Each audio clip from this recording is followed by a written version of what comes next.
Good morning. I call this meeting of the House Ways and Means Committee to order and note that a quorum is present. So welcome back for Ways Week on Thursday today. So the first order of business is the approval of minutes from Wednesday, April 12th, 2023. Vice Chair Edelson, would you like to move those minutes? That's my motion. Any discussion to the motion? Seeing none, all those in favor, please say aye. Aye. All those opposed, please say no. The motion prevails and the minutes are adopted. The first order of business today is the budget resolution. So we'll be amending the budget resolution. Then we will be taking up more of our budget bills today, the housing budget bill, the child care budget bill, early learning and education. And we will move through those, and we have again until noon to finish our business. So I will start with the budget resolution, and I move the 2023 House Budget Resolution coded Bud Res 03. And we have an amendment to that budget resolution, and it is, so I will move the A1 amendment to the budget resolution. I'm going to have Mr. Sullivan from House Research walk through the changes in the amendment. Madam Chair and members, in the A01 amendment, there are two changes to the budget resolution. On line 3 of the amendment, the target for the elections bill is reduced from $24,602,000 to $23,541,000. That's a reduction of $1,061,000. It is due to the fact that House File 3 was removed from the omnibus elections bill yesterday in committee. And then the second change is on line 4 of the A01 amendment. This is a change or a reduction again to the target for the housing finance bill. It's reduced by $50 million in recognition of the fact that during today's committee, language for House File 1440 is intended to be removed from the housing finance bill, and it will travel on its own separately. Any discussion to the A01 amendment? Seeing none, all those in favor, please say aye. Aye. All those opposed, please say no. The motion prevails and the amendment to the budget resolution is adopted. So we will now move the budget resolution as amended, the adoption of the budget resolution as amended. Any discussion?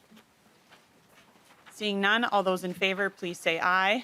Aye. All those opposed, please say no. The motion prevails and the budget resolution as amended is adopted. And so now we are on to the bills for today. So first up is House File 2335, the omnibus or the housing finance budget bill. So Representative Howard moves that House File 2335 be placed on the general register. So good morning, Representative Howard. And would you also like to move the A17 amendment to get the bill in the shape you'd like? Chair Olson, I would. Great. So would you just briefly describe the A17 amendment, please? Chair Olson, members, the A17 authors amendment makes some reallocation of resources, the largest being drawing down some of the debt service on housing infrastructure bonds and instead directing those resources elsewhere in the tails. We also include a change that would expand flexibility for Greater Minnesota housing authorities to build more workforce housing, a change that adds more specificity to uses within the stable housing organization relief bill that's included, and technical changes suggested by nonpartisan staff. As referenced, we also pulled out the $50 million in FHPAP that has already been signed into law by the governor. Great. Any discussion to the A17 amendment? Representative Petersburg. Thank you, Madam Chair and Chair Howard. So you're reducing the bonding authority to a couple of these programs in order to have more dollars in the tails, I imagine, in the past. How is that going to impact those two areas that are going to be reducing the funds? Is that going to impact their ability to do the projects that they want to do? Representative Howard. Chair Olson, Representative Petersburg, in total, for housing infrastructure bonds between cash and what we're doing in housing infrastructure bonds after this amendment, we'll be directing $266 million to the housing infrastructure bonds. So it's a considerable amount that we'll use for production. Specifically in the tails, we'll have $66 million in housing infrastructure bonds. And where we're putting those money in the tails is into the Bring It Home housing vouchers at $20 million per year. Representative Petersburg. Thank you. And I just wanted to comment and commend you on actually pulling back some debts and actually reducing some of the costs for later, because I think that's something maybe we can continue to do more of throughout this session. Thank you, Madam Chair. Thank you. Any further discussion to the A17 amendment? Seeing none, all those in favor, please say aye. Aye. All those opposed, please say no. The motion prevails and the A17 amendment is adopted. There's one more amendment to the bill, which is the A14 amendment, which is the grant review language we have been doing with each of the budget bills. So Chair Howard moves the A14 amendment. Any discussion to the amendment? Seeing none, all those in favor, please say aye. Aye. All those opposed, please say no. The motion prevails and the A14 amendment is adopted. So to your bill now as amended, Representative Howard. Thank you, Chair Olson and members of the committee. Before you is a bill that is the most comprehensive one to address our affordable housing crisis that the legislature has ever considered, as it should be, because Minnesota has never faced an affordable housing crisis like this, a crisis that's deepening, worsening, and threatening the economic security of families and the future of our state.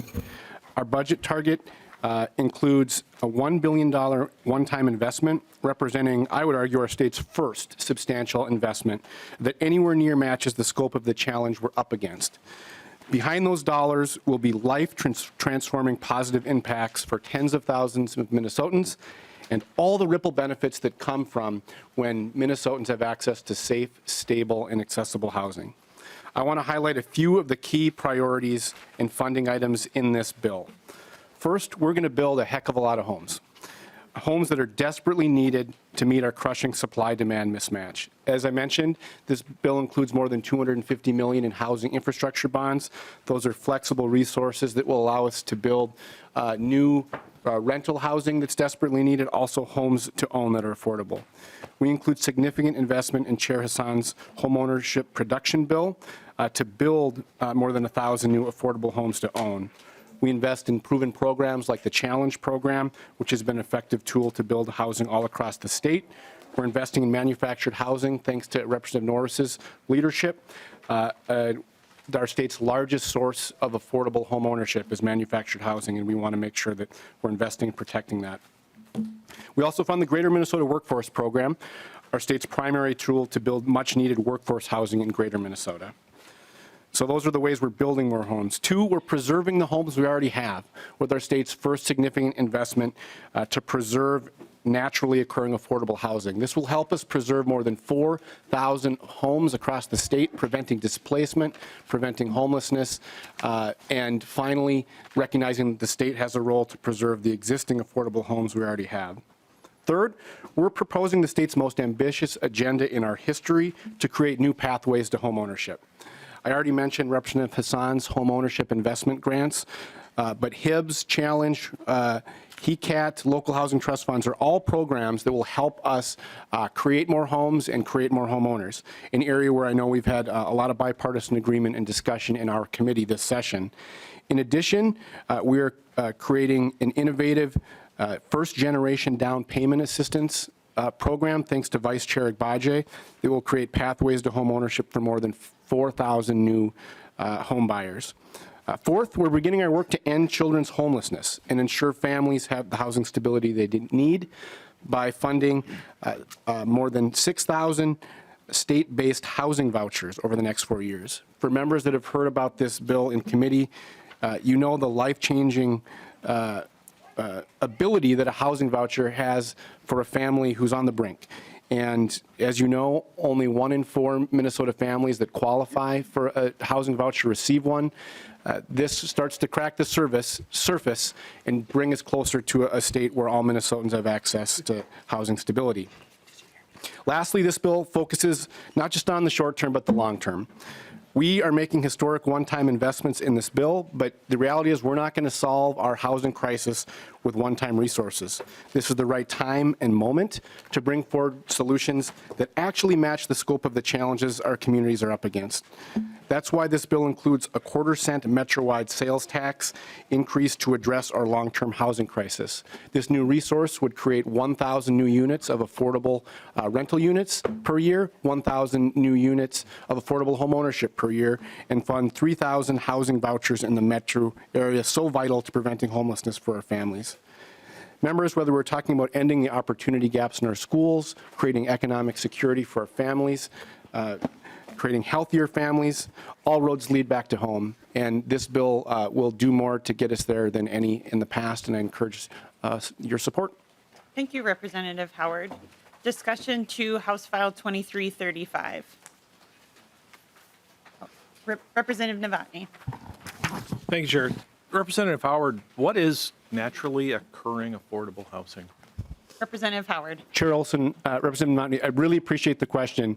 It's something we've talked a lot about in housing, but is sort of not a super well understood concept for some. It wasn't for me. When I was a Richfield City Council member a few years back, so a naturally occurring affordable housing is housing that is affordable, but just by virtue, there's no sort of public subsidy attached to it. It's affordable often by virtue of its age, condition, et cetera. And so what we're seeing across the state, but pronounced in the metro area, is that we have some of these large, naturally occurring affordable housing, especially rental housing, that's either being purchased by investors on the coast and flipped and turned into luxury apartments that displace residents. That's what happened in my community when more than 2,000 residents were displaced when Crossroads at Penn was purchased. The other challenge is that a lot of this housing is not quality housing, and our residents really struggle. So what this resource that we're providing would do would help with the rehab of the existing naturally occurring affordable housing, often that's owned by nonprofits. But it would also help the nonprofits acquire existing naturally occurring affordable housing and keep it affordable. One reason why this is so important is we talk about having affordable housing is it's less expensive to preserve the affordable housing we have than to build new. And so the state hasn't had a role in this, and they will after this bill. Representative Novotny. Thank you, Chair. And Representative Howard, follow up to that, and I'm sure we probably disagree on what the definition is, but what's your definition of affordable housing? Representative Howard. Chair Olson, Representative Monty, that's another good question. Affordable housing, the definition that we've used in our committee and I think is understood is it's depending on the person. Housing is affordable. The affordability standard often used is 30%. If you're paying more than 30% of your income in housing, that's not affordable to you. And right now, there's 590,000 Minnesotans that are cost burdened, paying more than 30% of their income in housing. Representative Novotny. Thank you, Chair. Representative Howard, is there someone making them take nicer housing or more expensive housing than they can afford? Representative Howard. Representative Novotny, Minnesotans, everybody would choose to pay for a house that they can afford. The challenge is that it doesn't exist. We have an over 100,000 unit gap of housing, rental housing in particular, that's affordable for folks at those wages. And that's happened over year because housing costs continue to go up, far outpacing wages. And because we have this big supply-demand mismatch, there's simply not the homes available. A bill like this to create more housing is going to give people more freedom to have access to homes that they can't afford. Representative Novotny. Thank you, Chair. Representative Howard, you referenced these companies that are buying houses and fixing them up and then re-renting them. How is that different than the programs that you're talking about? And when they're done, doesn't someone then live in them when they're done? Those houses aren't going off the market. There's someone living in those houses when it's done. Isn't that right? Representative Howard. Chair Olson, Representative Monty, specifically with naturally occurring affordable housing. So I referenced an example in my community, Crossroads at Penn. That was a 750 unit building that had 2,000 members of our community, including 150 children. So that was purchased by a developer. They changed all the rental requirements and raised the rent significantly. All of those families were displaced. 130 kids in our school district lost their housing. 40 of those kids experienced homelessness as a result of that. And yes, they rented it out at much higher income levels, and all those families were displaced, often having to go into homelessness or double up on couches or find housing that's even more unaffordable because of the extreme supply-demand mismatch. So that's the issue in terms of the naturally occurring affordable housing piece. Representative Novotny. I think we'll just have to, I can't take credit for the line, but affordable housing to me is usually nicer and more expensive than I can afford. We all make decisions on where we live, and as a man who rented early in his life, I rented what I could afford. Thank you. Representative Petersburg. Thank you, Madam Chair, and Chair Howard. One of the other things that you didn't mention that makes them also naturally occurring and affordable is the fact that they were built without the current day regulations and zoning requirements and so forth in it. And that was kind of a nice thing because people could actually have supply and demand and capitalism and so forth, the things that really make things competitive. Is there anything in your bill that helps with the original cost of building a home? I know that there's a lot of stuff in your bill that talks about subsidizing after the housing is built and try to keep the price down, but that doesn't really help the overall cost and the development of building new homes. Is there anything in your bill that would help with that into the future? Representative Howard. Chair Olson, Representative Petersburg. First, I want to thank Representative Petersburg as a member of our Housing Committee. Always asks very good questions. I appreciate it. I would say that the biggest way that this bill is going to help bring down the cost of housing is addressing that supply-demand mismatch. A lot of the resources in this bill will leverage private investment, nonprofit dollars, and public investment to create more housing. And that is the critical thing we need to do to bring down the cost of housing. I know that there has been some conversation about policy reforms that we could take in sort of the arena of zoning. What's the state's role in local zoning planning?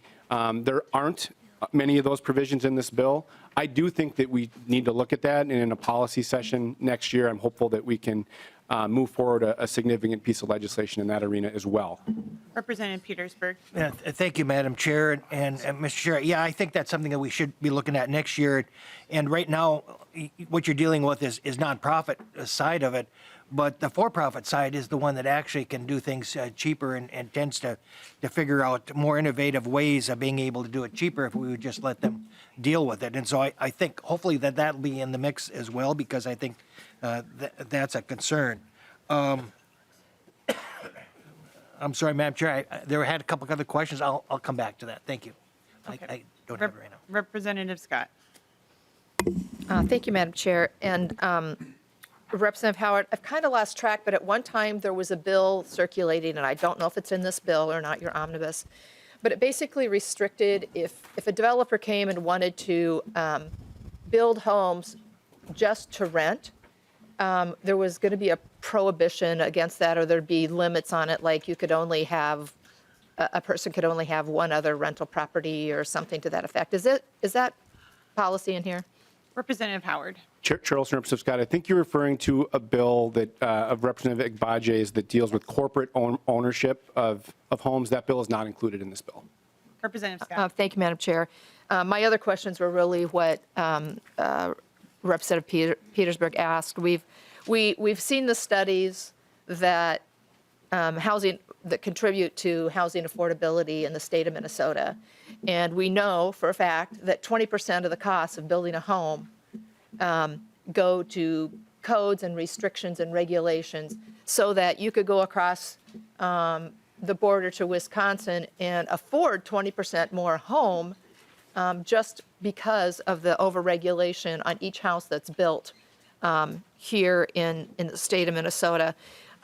Is there anything in this bill that addresses all of that regulation so that we aren't in an unfair, a competitive disadvantage to our neighboring states? Representative Howard. Chair Olson, Representative Scott, Representative Petersburg asked a little bit. There's no specific, there's a few minor pieces in the bill dealing with planning and zoning, nothing significant. I think we ought to look at that in a full policy year next year.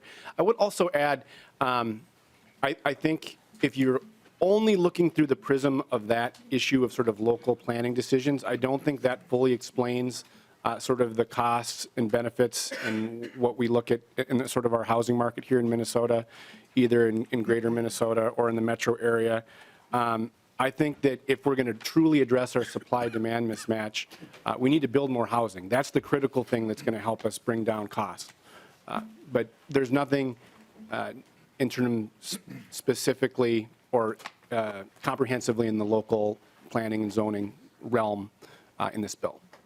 Representative Scott. Thank you, Madam Chair. And one of the reasons I asked that question is a couple of years ago, someone from one of the cities that I represent that works for the city said that because of all the codes and regulations that new homes are being built, and because there are so many of these regulations in place, builders are having to cut corners in other ways, to the point where this person told me that they could walk up to a new home in our city and kick in and go through the siding into the interior wall of the house because of all the other cost-cutting measures that builders are having to take. So that is very concerning to me, that not only if we're going to build all these new homes, that we do it in a way that they're going to withstand and be around for decades, instead of being kind of thrown up. In order to make them affordable, the builder is going, well, I have to cut the corner here just to meet all the guidelines. The other thing I think maybe the Housing Committee should look at is, with the outward migration of 19,000 people last year, I want to know, did that increase the supply of housing? And if that trend continues, which I see no reason for it not to, that's probably going to put some more, housing on the market and make it available. I don't know if you have any thoughts on that or not. Representative Howard. Chair Olson, I'll just say I've seen statistics that don't bear that out in terms of the outward migration. Further discussion, Representative Scott. Well, it's fact. So thank you, Madam Chair. Representative Petersburg. Thank you. I remember I was going to just expound a little bit on the way we're going about reducing the price for housing for people actually promotes a higher cost. And that's because when we pay it on the top end, we don't do anything on reducing the original cost. And what that's going to do is promote a higher cost later. But the other question that I was going to add is there are a couple of spots. I was going to mark them and I didn't, so I don't have them there. But there are a couple of places in which legislative oversight, granting a grant ability to audit and so forth was removed from some of these provisions. With what has happened with child care and CCAP and some of the other things, does that give you some cause to do that? And why did you do that? Representative Howard. Chair Olson, Representative Petersburg. Well, one, with the amendment we adopted to the other bills, we have a little bit more robust grant and management oversight. There is lots of reporting in the bill. I'm not sure what specific, I'd be happy to follow up offline and figure out if there was a specific way that we took something in and out, because I'm not tracking that immediately. But for all the existing programs and new programs, there are robust reporting requirements to make sure that dollars are going where they need to go. Representative Petersburg. Yeah, thank you. I think one of them had to do with first home buyers no longer needing to be audited, or at least it was out of the realm of being audited. And I think there's another one in regards to maybe some childhood.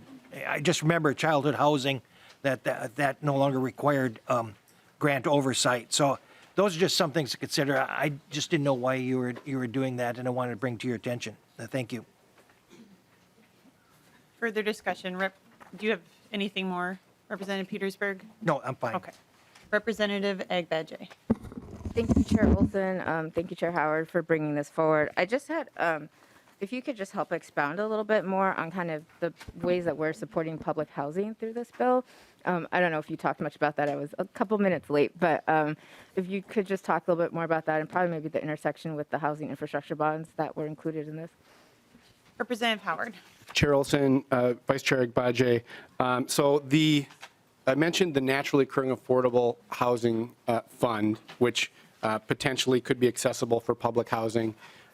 Traditionally, public housing has been funded through general obligation bonds.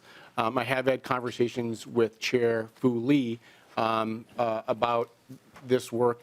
I believe and expect there'll be a significant amount of public housing in Chair Lee's bill as he prepares to move that forward. I think it's vitally important that this session we meet the moment across the housing spectrum, including public housing.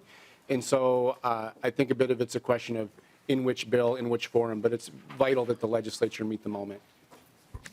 Representative Agbadje. Thank you, Chair Olson.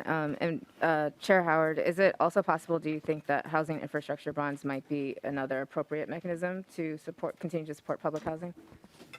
Representative Howard. Chair Olson, Vice Chair Agbadje, I don't think there's a reason that it couldn't be. I think they haven't used that tool in the past, but we're putting more resources into it, so I think it is an option. Representative Agbadje. Thank you, Chair Olson, and thank you, Chair Howard. I think I'll just end on kind of a little bit of some comments. Just thank you so much for pulling this whole bill together. I think it really tries to address with the one-time funding that we were given, spaces from shelter to transitional housing to supportive housing to permanent housing, and particularly in the home ownership space.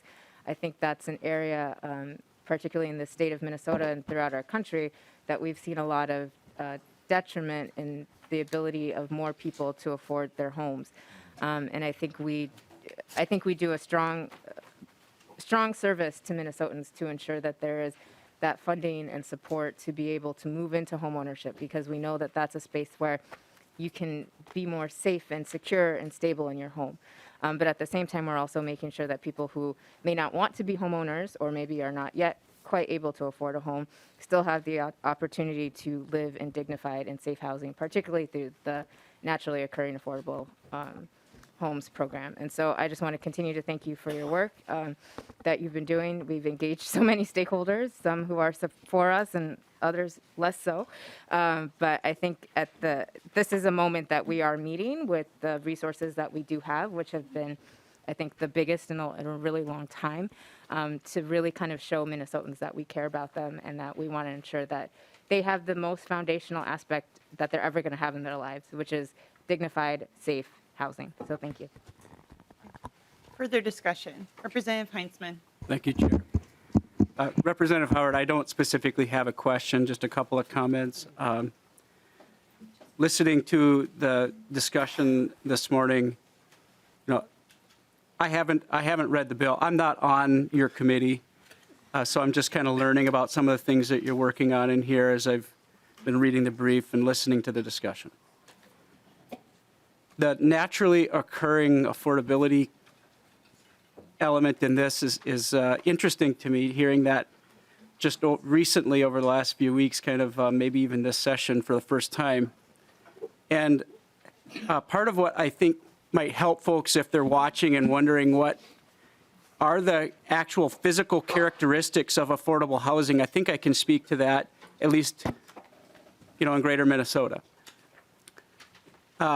An example of a way that we could get at that, and it doesn't sound like some of the regulatory issues that we're bringing up today are being addressed, but maybe an amendment, maybe down the road you and I could talk. But for example, just something that I experienced recently, when a septic system is designed, which is a greater Minnesota thing for the most part, blackwater capacity is something that is somewhat arbitrary, and you'll see differences all over the map. And just recently, a project that I personally was looking and looking over, I guess, added an additional $2,000 of cost to a particular small home that was being built, because in this particular county, they decided that instead of the traditional capacity requirements, they wanted to double it. There's no scientific basis for that. It was just a decision that was made locally. And so on one hand, we like local control. On the other, it'd be nice to get at some of that regulatory difference between one municipality or one county or another and help guide that decision-making with some fact. And I'm not sure that this bill addresses those kinds of things, but a $2,000 difference just in one subject area, one category, and having been there from start to finish as a builder on many houses through the years, I see those things on a regular basis, and I don't know that the public really understands how each of those kinds of things can impact the overall cost. And naturally occurring affordability a lot of times in greater Minnesota occurs because there's more flexibility there than there is in, maybe a city environment. A lot of times individuals can do the work on their own. You have an electrical inspection, you have a septic inspection, you have other folks coming in and confirming that that work is being conducted at a high level. But given the flexibility, there can be really some opportunities for folks to create that affordability just by sweat equity being involved in that opportunity. And I hope that those are the kinds of things that are also being discussed along with many of the other priorities here in St. Paul when it comes to affordable housing. I'm not sure that that's necessarily happening. If you could speak to that and show me in the bill maybe if I've missed it, that'd be great. But just those are my comments. Representative O'Neill. Thank you, Madam Chair. I don't think that we've talked about this yet, but it did come in a couple minutes late. I'm wondering if you could let us know the tax impact. It looks like there's a metro-wide sales tax increase. If you could just speak to that for just a minute, and then I do have a follow-up after that. Representative Howard. Chair Olson, Representative O'Neill, I mentioned in my opening that this does include a quarter-cent metro-wide sales tax in the 7-county metro area. How that would be, the resources that would raise, and we could, I don't know if this is in your packet or not. I do have a revenue estimate from when we were in taxes. In fiscal year 24, that would raise $151 million. It would notch up by fiscal year 27, it would raise $198 million. Those resources, 3/4 of them would flow directly to cities and counties to address their unique affordable housing challenges, so they could address, build more single-family homes or build more rental homes, address the housing challenges unique to their communities. That's 3/4 of it. 1/4 of it would be a resource for housing vouchers and fund about 3,000 housing vouchers for families in the 7-county metro area. Representative O'Neill. Thank you, Madam Chair. So I have a different spreadsheet that was in our packet with slightly different numbers, just ever so slightly, but what I see, and maybe the fiscal staff can confirm this, but it looks like the net impact, net fiscal impact, it has, the line is so small, 133 on our spreadsheet, and it looks like it says 153.1 million in total impact in the next fiscal, and then 391.2 million in the tails. So that's a sales tax increase on the 7-county metro. That's what's in my spreadsheet anyway, on the 7-county metro. So let me ask you this. As I'm looking through bills, and we do this in Ways and Means, obviously, and through our individual committees that we serve on, and I don't serve on your committee, so that's why the ask. Do you happen to know the totality of tax increases on the 7-county metro? Because I know you're not the only bill that's raising tax or fees and other things on the 7-county metro, if you happen to know that. Representative Howard. Chair Olson, Representative O'Neill, I don't know the exact amount. I know we heard a transportation bill that has a metro-wide piece as well, but I don't have the exact figure. Representative Howard, and we probably wouldn't expect that of the housing budget chair, but thanks for trying. Representative O'Neill. Madam Chair, I'm wondering if you would happen to know as the Ways and Means Chair, or we have the Tax Chair here, if she might happen to know, because I think these are really important conversations we need to have here in this committee as we put everything together. So I would hope that we know, somebody would know.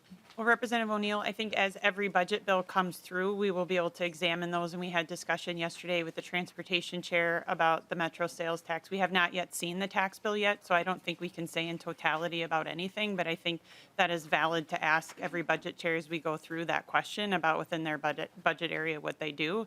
And I think as we see all the budget bills come out, we can have the broader picture of that as well. So, Representative O'Neill. Thank you, Madam Chair. Do you happen to know the tally thus far? Since I know there's a significant increase in the transportation bill that came through. I wasn't in the room, but I definitely was paying attention. So I'm wondering if you happen to have the tally of where we're at. Representative O'Neill, I could certainly ask our fiscal staff to see if they have a sense of that, and we can try to do that. Otherwise, we can certainly, have discussion offline and find that number out later. I will go to Ms. Adrian. Yes, Madam Chair and Representative O'Neill will work on getting that information for you. Representative O'Neill. Thank you, Madam Chair. And, since we are in the Ways and Means Committee, if that could be an ongoing conversation as, just continue to tally up how many sales taxes and fees. And, we had the environment bill that we combined with the energy bill, and there were significant fee increases in that bill. I don't have the tally in my head. I'm not quite that good, so I'm not quite there, but maybe tomorrow I will be. We'll see. But if we could, I have that as an ask. If we could start to look at what is the total, both, it seems like we're focusing a lot on the metro, and it'd be nice to see what's metro-centric and what's for the state. That's my ask, if we could continue to tally that as we come through. Thank you, Madam Representative Chair. O'Neill, it sounds like Ms. Adrian's will get you that so far. You can certainly ask the questions, and our guidance here as we pass budget bills through is to mind the budget resolution and the overall spending. So within that, I do know we are staying within what we have set out for our target area in every area, including the taxes when we see that tax bill come through. But we certainly, and I trust that you guys will continue to ask that question, and that will be something that I bet your team is looking very closely at too. So Representative O'Neill. Thank you, Madam Chair. I appreciate you saying that. And I think for me, it's just a matter of public transparency, because the budget resolution is a wonderful thing, except for the fact that it doesn't tell the full story, obviously, because you have a net, that's the net. And so you can have lots of increases and spending, increases in fees, taxes, and so on, and then increased spending. So I just want the full picture as we come through. Thank you, Madam Chair. Thank you, Representative O'Neill. Further discussion to the bill. Representative Youakim. Thank you, Madam Chair, and I just want to thank Representative Howard. I'm not sit on your committee, but I've been trying to watch it as bills go through, and because you're doing the heavy lift for almost all of our committees. Housing is really integral to folks' everyday life. It's hard to get a stable job if you don't know where you're sleeping at night. It's hard for a kid to learn in school where they don't know where they're going to lay their head at night. It drives our economy. The bill we'll have up next with childcare, same thing. We learned during the pandemic, people missed out on work because they had nowhere to send their kids. Housing is so very important, and if anybody does want to see what NOAA looks like, come to Hopkins. We're 65% rental. A lot of it was built before 1970.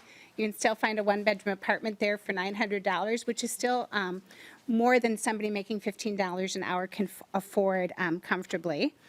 And it just is something that's so important for us to be investing in. It's part of our infrastructure that kind of crosses paths between our human and our physical infrastructure that we need to work on. And I'm glad folks are asking questions in Ways and Means about how this all fits together, because it all does. All of our budget bills fit together and hang together to make Minnesotans able to get to their jobs, to fulfill their lives, to have children, to produce money for our economy, to keep everything going. And it all does hang together, and thank you for being a big part of that. Further discussion to the bill. Lead Garofalo. Thank you, Madam Chair. And Representative O'Neill, in answer to your question earlier regarding the sales tax, just including only the sales tax increase that Representative Hornstein offered yesterday and passed, and just Representative Howard's sales tax increase, that's $1.2 billion in the upcoming biennium. In the tails, that's $1.5 billion. That's just those two sales tax increases. It does not include Mayor Carter's proposal for the sales tax in St. Paul. It doesn't include the motor vehicle sales tax increases. It doesn't include the license tab increases. That's just the metro area sales taxes are over $1.2 billion for the upcoming biennium.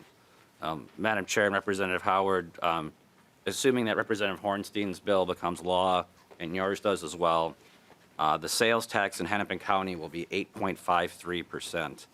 In the city of St. Paul, it will be 8.8%. And in the city of Minneapolis, it'll be 9.03%. Do you have, in ignoring the fact that we have a $17.5 billion budget surplus, do you have any concerns about that sales tax rate becoming so high that it's becoming punitive for commerce or economic activity? Representative Howard. Chair Olson, Representative Garofalo. I think that I guess my biggest concern related to economic competitiveness in housing is related to the extreme cost and elevating cost of housing in our region. I actually just saw an Onion article that popped up on my phone that said San Francisco realtors show couple earning under six-figure salary around neighborhood's best tent city. And we don't want to become a region where there's literally no accessible, affordable housing. That's essentially been the case in a lot of other regions. One of our economic competitive advantages in the Twin Cities region is our affordable housing. If we lose that, if we miss this moment, that is what's my biggest concern in terms of our economic competitiveness and why this, from an economic case, makes sense. And, Representative Garofalo. Thank you, Madam Chair and Representative Howard. And I certainly understand how you want to spend the money, and I respect that. And I hear, I think you know the Onion's not real, right? Okay, I just wanted to fact. I mean, but at some point here, even, we have in transportation, Mayor Carter's sales tax increase. That's not your responsibility, but should these pass, that would be the sales tax in St. Paul, 9.88%. Is there a point at which you would say, like, okay, the sales tax can't go any higher, regardless of how the money is being used? Okay, is there a point at which you personally would view the sales tax as being punitive and we shouldn't go above it? Representative Howard. Chair Olson, Representative Garofalo. I don't know if I have an exact, of course, right? But at this level, I think this tool is one that makes sense when you look at both sides of the ledger. Something like regressivity should be a concern, right? But what's even more aggressive, I would argue the most aggressive part of a family's budget often is the cost of their housing. And half of all renters in the 7-county metro region are paying more than 30% of their income in housing. Half. And so that is, again, where my concern lies, is if we have housing costs that keep going up by double digits year over year over year, outpacing wages, what is that going to do to our competitiveness? What is that going to do to the economic standpoint? And so I realize I'm not directly answering your question, but that is the concern and why something like this at a quarter-cent on the metro-wide sales tax for housing makes sense. Representative Garofalo. Thank you, Madam Chair and Representative Howard. So again, should your bill pass and Representative Hornstein's bills pass from yesterday, the sales tax in Minneapolis will be 9.03%. Is that too high? Representative Howard. Chair Olson, Representative Garofalo. Again, what I would say is too high is the cost of housing when over half of the renters in the metro area are paying more than 30% of their income in housing. Many are paying more than 50% of their income in housing. In Hennepin County alone, family homelessness went up 265% just last year. And so we need to be thinking about both sides of the ledger. We need to be thinking about bringing new ideas to the table, and that's what this is. Representative Garofalo. Madam Chair and Representative Howard, so my final question on the sales tax then. So given Hennepin County is at 8.53%, that would be the sales tax, that'd be the new tax rate. Is there room for that sales tax rate, in your opinion, to grow higher? Representative Howard. Chair Olson, Representative Garofalo, that really isn't the focus of this bill. The focus of this bill is a quarter-cent Metro-wide sales tax would be dedicated to housing. It would help us build 1,000 new affordable rental units, 1,000 new homes to own per year, 3,000 vouchers. Tens of thousands of Minnesotans would benefit from this modest sales tax increase in this bill. Representative Garofalo. So, Madam Chair, I have a handout for the committee. Earlier, Representative Scott. Thank you, Madam Chair. Earlier, Representative Scott had asked Representative Howard about concerns about negative domestic population migration. Do you want approval to see this before I hand it out, or can I just have staff hand Representative it out? Garofalo, if you have, you can pass out, that sounds great, Garofalo. Okay, thanks. We'll have the page passed out. Can I have a page, take these, and if you could, please give a copy to Representative Howard first, and then pass it out to the committee. Because Madam Chair and Representative Howard, we certainly, we can have differences of opinion, but I was concerned when Representative Scott brought up the fact that Minnesota is we're experiencing negative population migration, and you had said that something to the effect of you had seen different numbers.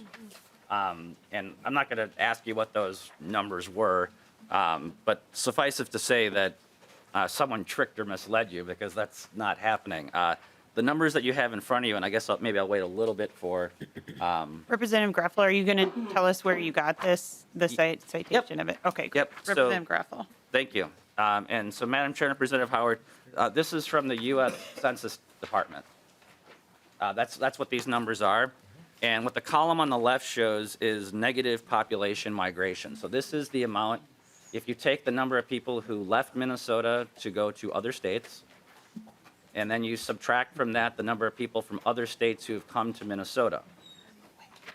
In addition, we could, if this isn't good enough, we can cite a Star Tribune article where the State Demographer's Office cites these numbers as well. But when you take that negative population, you take that population migration number, this is what you see on the left-hand side. What you see on the right-hand side is our overall population growth. So you'll notice that on the left, or on the right, Minnesota shows a 0.1% increase in our population, even though we experience negative population growth. That is because we have extremely fertile moms in Minnesota, I guess. We have a higher birth rate than death rate. That's where that is being made up. But when it comes to people actually choosing where to live, when they're getting up and deciding where they want to go, you can see that Minnesota is now in the bottom 10 for negative population migration. And I don't want to overstate taxes as being the only reason, right?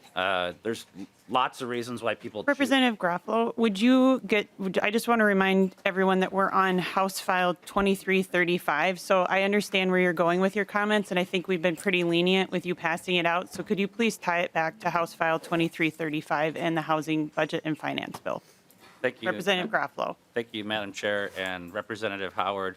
Representative Scott tied this in earlier in her comments to Minnesota experiencing negative population migration, that we're now in the bottom 10, and that its impact on housing. So this is from the census data. I'm wondering if you could just elaborate, given this information, what effects you think it has on housing. I want to note Representative Howard is here for House File 2335, making sure everyone in our state has an affordable place to call home. And I'm sure he can speculate a little here, but this is a little out of what I imagine he prepared for today. Representative Howard. Chair Olson, Representative Garofalo, it is tempting to kind of just have a longer back and forth about this. I would note I noticed we don't see our neighboring states on this list. I've seen data that Minnesota is performing well in comparison with the neighboring states. As you mentioned, there are a lot of factors that go into, so I'll just leave it at that. Representative Garofalo. Thank you, Madam Chair. And the reason why I'm bringing this up is because Representative Howard had disputed Representative Scott's contention that we're experiencing negative population migration. And so we can have a debate about why more people are leaving Minnesota than coming back. That's not my intent, Madam Chair. My intent is just that we, as legislators, should agree on these basic facts, that more people are leaving Minnesota than are coming back to our state. The reason why you don't see our peers on this list is because this is the bottom 10. So if you see Louisiana, you see California, that's why it's on there. So as it ties into housing, Representative Howard, you and I should be able to agree. We can dispute the reasons for it, but we should recognize that this is having an impact on housing. If you dispute the census data and that it's not true, then there's no need to continue the conversation. If there is an acknowledgement this is true, then we should just simply ask, how does it impact housing, specifically in the Twin Cities area? Representative Howard. Chair, Mr. Garofalo, I will note that one of the main, you mentioned there's lots of reasons why people move. One of the main reasons that people move is access to housing. So if we want to increase people wanting to come to Minnesota, live here, increase our growing economic competitiveness, we should build more homes. Okay. Representative Garofalo. But Madam Chair, can we agree that we're experiencing negative population migration? Because earlier you said you didn't. If we can't agree on that, then we can't really have a debate on it. Representative Garofalo, I know we could probably have a longer conversation with the state demographer, and I know in different committees we do have that. So I think I'm going to let Representative Howard have one more crack at responding to this. But again, within the scope of what we're trying to do today, we're not debating this. There are many facts you all bring up every day that we could push back on and bring things in, and that's just not what we do. So I think Representative Howard has been more than generous in answering this question. Representative Howard. Chair Howard, Representative Garofalo, it's a fair topic. What I would reiterate is that if we want to meet this moment in terms of in totality of our economic challenges facing our state and region, we need to address our affordable housing crisis, and that's what this bill represents. Representative Garofalo. Thank you, Madam Chair. I certainly understand that sometimes, someone says there's lies, there's damn lies, and then there's statistics, right? But this is literally from the U.S. Census Bureau, and this is from the Star Tribune, and I understand that there's this is a... Representative Garofalo, we are not here to debate the inward or outward flow of folks. We're talking about the housing bill, and I feel like we've had ample discussion based on the handout. Would you like to close on this bill? Otherwise, we're going to move to final comments from Representative Howard. Okay. Well, thank you, Madam Chair. And if we can't agree on basic facts, we can't agree on solutions. So if you guys can't agree that's happening, then we'll just move on to vote on the bill and go on to the next bill. Do you have any further comments on House File 2335? Well, that's it. Okay. Thank you, Representative Howard, for bringing House File 2335 forward and all the work you have done to make sure everyone in our state can have a safe place and affordable place to call home. So I will go to you for final comments on the bill. Thank you, Chair Olson. I'll be brief. I wanted to, for my final comments, just bring to this committee the words of Amanda Woods, who shared her testimony with us this year in support of Minnesota vouchers, of which we're creating 6,000 in our bill here. She told us, "I support creating a new Minnesota voucher program created in this bill because I have personally seen the transformational impact vouchers have. I have 3 kids, and we've experienced housing instability and homelessness over the last 8 years. What changed all of this is when I received a voucher connected to my unit at Cranberry Ridge in Plymouth. I was able to move into a 3-bedroom, 2-bath unit that provided enough space and stability for my family. My kids now go to Wayzata schools, and it has a big impact on their lives. My youngest daughter is in 1st grade, and after missing half of kindergarten, she started not being able to read or write. Now she's completely caught up. Now my girl can read a whole book and write her name. My middle schooler has special education needs, and having a stable home has improved his emotional and social skills. He now has the confidence to be in the same classroom as his peers. My oldest son now gets to just be a high schooler, hang out with his friends and playing on the football team. All of this is possible for my family because of having a voucher." Members, this bill will be transformational for tens, if not hundreds of thousands of Minnesotans, because when we have access to a safe and stable home, we can thrive in our lives. And I thank every member for the discussion today and encourage your support. Thank you, Representative Howard. And with that, Representative Howard renews his motion that House File 2335 as amended be placed on the general register. All those in favor, please say aye. Aye. All those opposed, please say no. No. The motion prevails and House File 2335 as amended has been placed on the general register. So thank you, Representative Howard. Next up is House File 238, Representative Pinto, the Children and Families Finance Bill. As Representative Pinto makes his way up, Representative Pinto will moves that House File 238 be placed on the general register. That is my motion, Madam Chair. Thank you, Representative Pinto. And you have an A6 author's amendment. Would you like to move that right away? Yes, I would like to do that, Madam Chair. I'm The happy to A6 provide a in front of description. us, and could you, just describe a little bit about the A6, please? Yeah, and I should probably just note for members that the bill before us consists of the Children and Families Budget Bill. Our committee had two budget targets, and 238, as it's coming into Ways and Means, contains the language for both those targets, both the education and HHS sides. What's happening now is that they're being split into the HHS, so the Human Services side and the education side. So what the amendment does, one notable thing is that it removes the article relating to MDE. That will be placed in House File 2292 when that comes up next.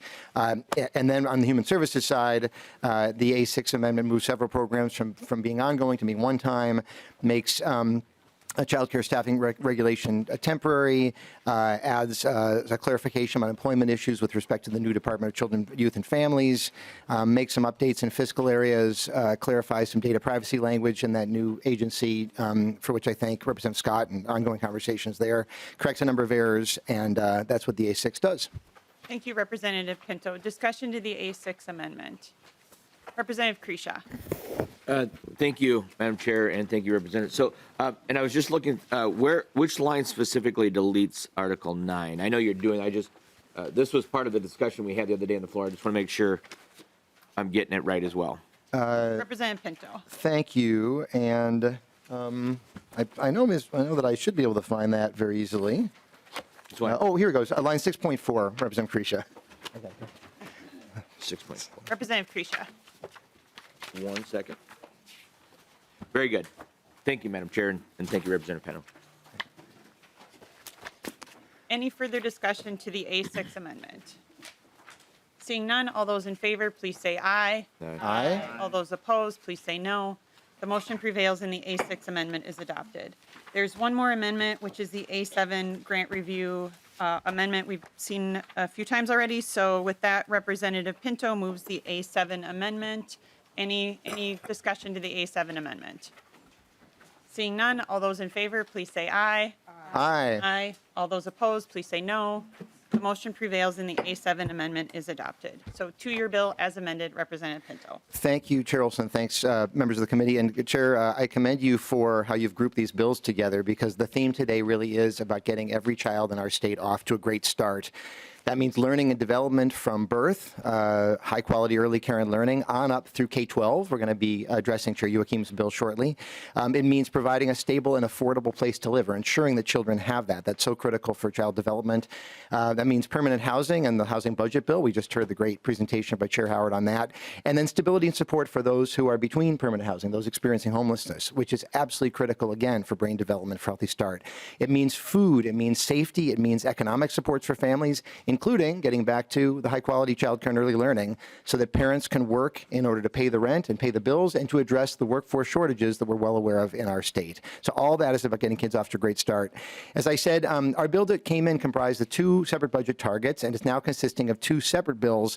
And although we're considering the bills separately, I really would urge you to view them as a strategic whole, that working together to ensure healthy development for all kids in the state. And in fact, in future budget sessions, I'm hopeful that we can consider these proposals together as part of a unified Department of Children, Youth, and Families, which is contained in HF 238. But together, the two bills represent a historic investment in getting kids off to that great start, and there is no better investment for us, and there is no bigger payoff that we can have. So 238 is the human services side of our budget, and the human services side of child care and early learning. So 2292 will be the education side. It's also the other areas that I addressed: stability and support families experiencing homelessness, economic supports, food security, safety for children. So I'm going to walk through the different pieces of that, and actually actually, I think, jumping off of the housing bill we just heard, I'm going to start with the issue of stability and support for families experiencing homelessness, because that really does tie in so well. And what this really consists of in our bill is a proposal that this committee's heard and that we all passed off the House floor, the Pathway Home Act, for which I thank Vice Chair Keeler of my committee and Chair Gomez for her work. We include essentially the entire Pathway Home Act that passed through the House. In addition, funding for Safe Harbor, including regional navigator services, and making sure that we are addressing homelessness in that historic way. I won't get into more detail because we had a lot of discussion on the floor, but just to recognize what a historic effort we are making in this critical area. We are addressing food security, including food shelf funding, operations, and capital for that important area. Funding for food security among tribal nations and American Indian communities.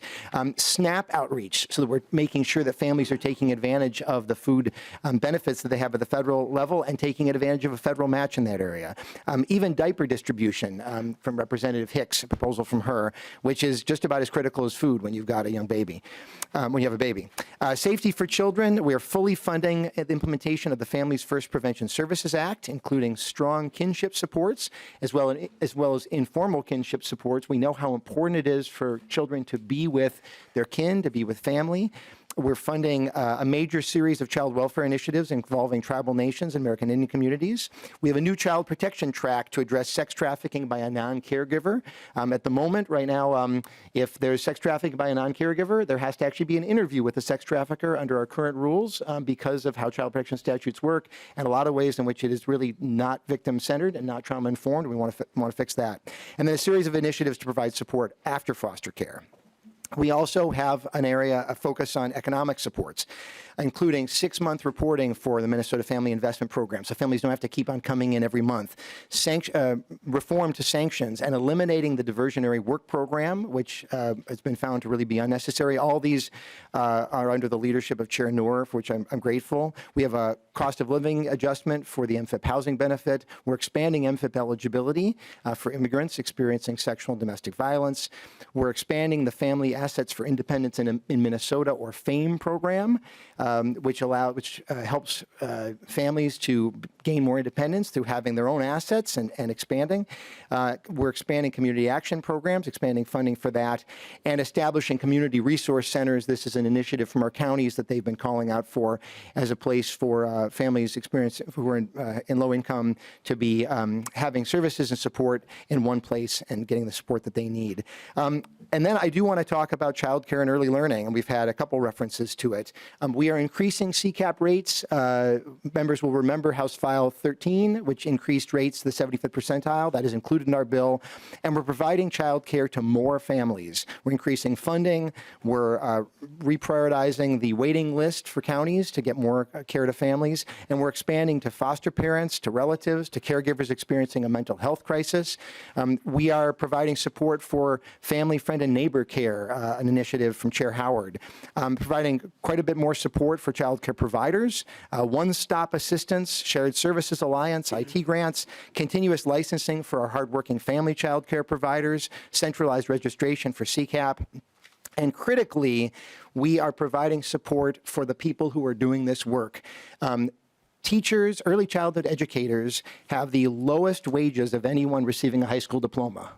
Anybody. So no more important work that we do and no lower pay.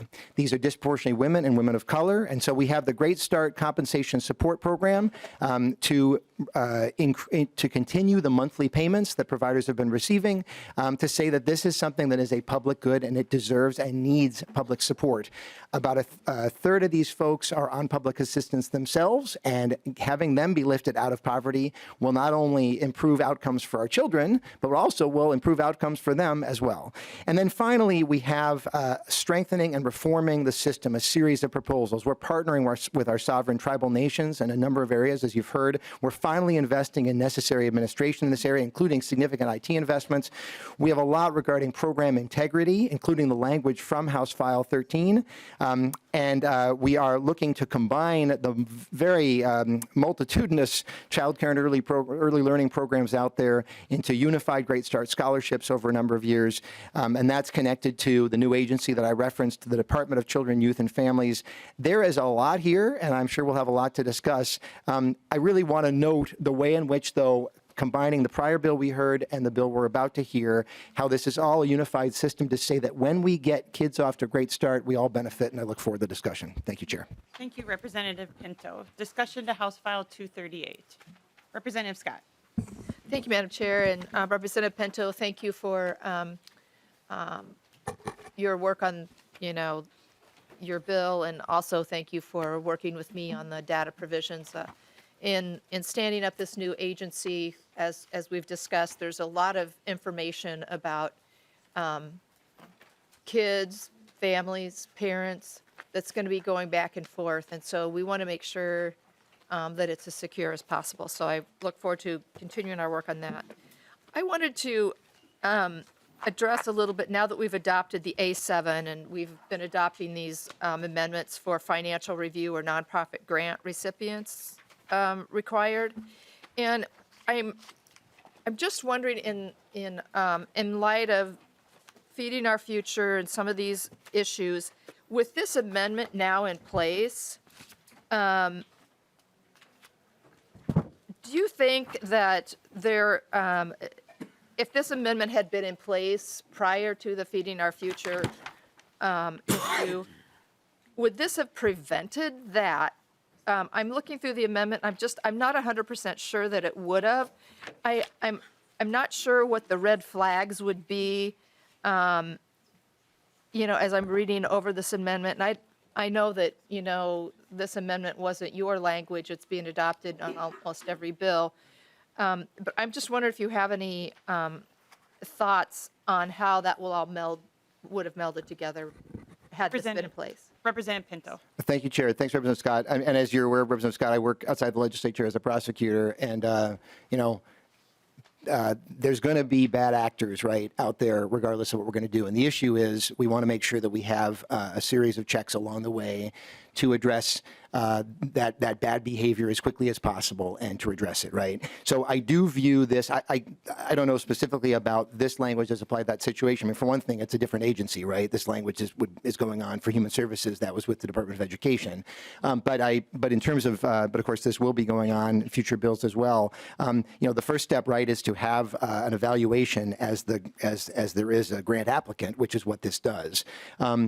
I will remind you that in the Feeding Our Future case, it was in fact the agency, Department of Education, that identified red flags and that contacted the federal government because it was a federal program and said, hey, we have these concerns. And as I understand it, was essentially told, hey, we want to investigate. They sort of hand it off, and you want to make sure that you don't disrupt or cause a problem in a criminal investigation. And so, in fact, it was the agency that identified this as being an issue. What I'll note is that our bill, and you'll recall that this is the case in House File 13 as well, what our bill does regarding Human Services is to say that when another agency identifies a concern, like MDE identifying it for Feeding Our Future, if MDE cuts off the grantee, that DHS can do the same. Because under current law, and right at the moment, because House File 13 has not become law, DHS lacks that ability to be able to, in fact, cut off a recipient of grant funding, someone who's partnered with the agency, if they've been cut off by another agency. They have to go through their own processes.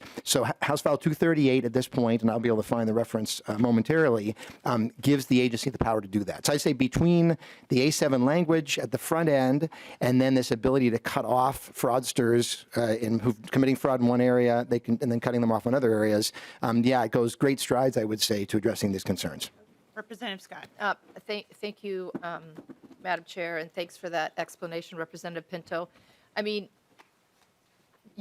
what we're talking about here too, I guess it was actually the previous bill was CCAP, and then but you do have the daycare, right? You do have the daycare provisions in your bill, and we know that there's been fraud with that too. And I'm just wondering, just in terms of the language of this amendment that's now on the bill, if it would have prevented those things from happening in the past, because it just says if things are of a significant concern, and I don't, I'm not a grant writer, I'm not a grant provider, I don't know what red flags might be considered a significant concern. I just want to make sure that if we're putting this language in, that it has enough teeth in it to catch the bad actors. And especially in light of what we're doing this session seems to be a lot of grants to nonprofits. And with that comes the springing up of all kinds of new nonprofits.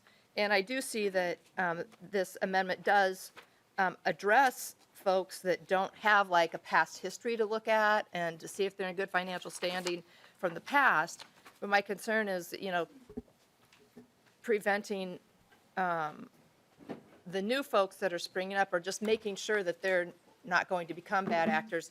So I'm wondering, with all this, with these amendments that we're adding on each bill concerning grant recipients, are the departments having to hire new people to do these investigations? Because there's an awful lot of paperwork to go through.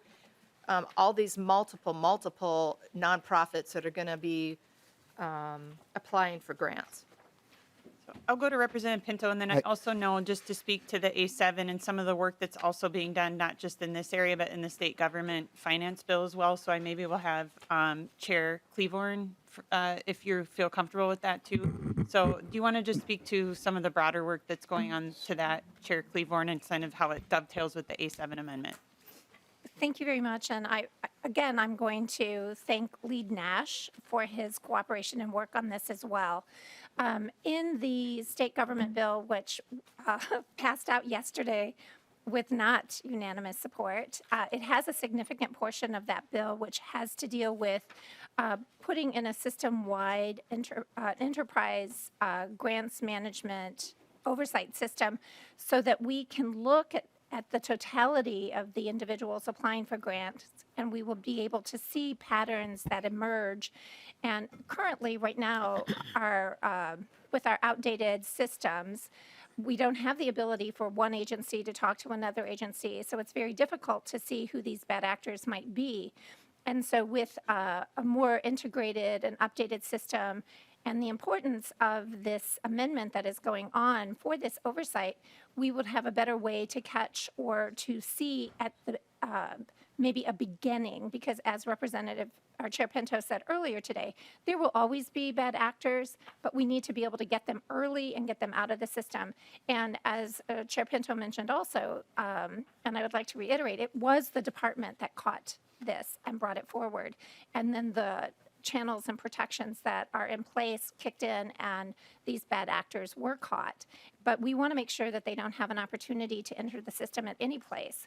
So I really encourage people to look at the state government bill and look at the grants administration oversight provisions, and that when those bills come forward, to please wholeheartedly support them. None of us, not one of us on this committee, want to see one state tax dollar go to bad actors. So thank you. And it is a good amendment, and I appreciate every individual putting this on their bill. Thank you.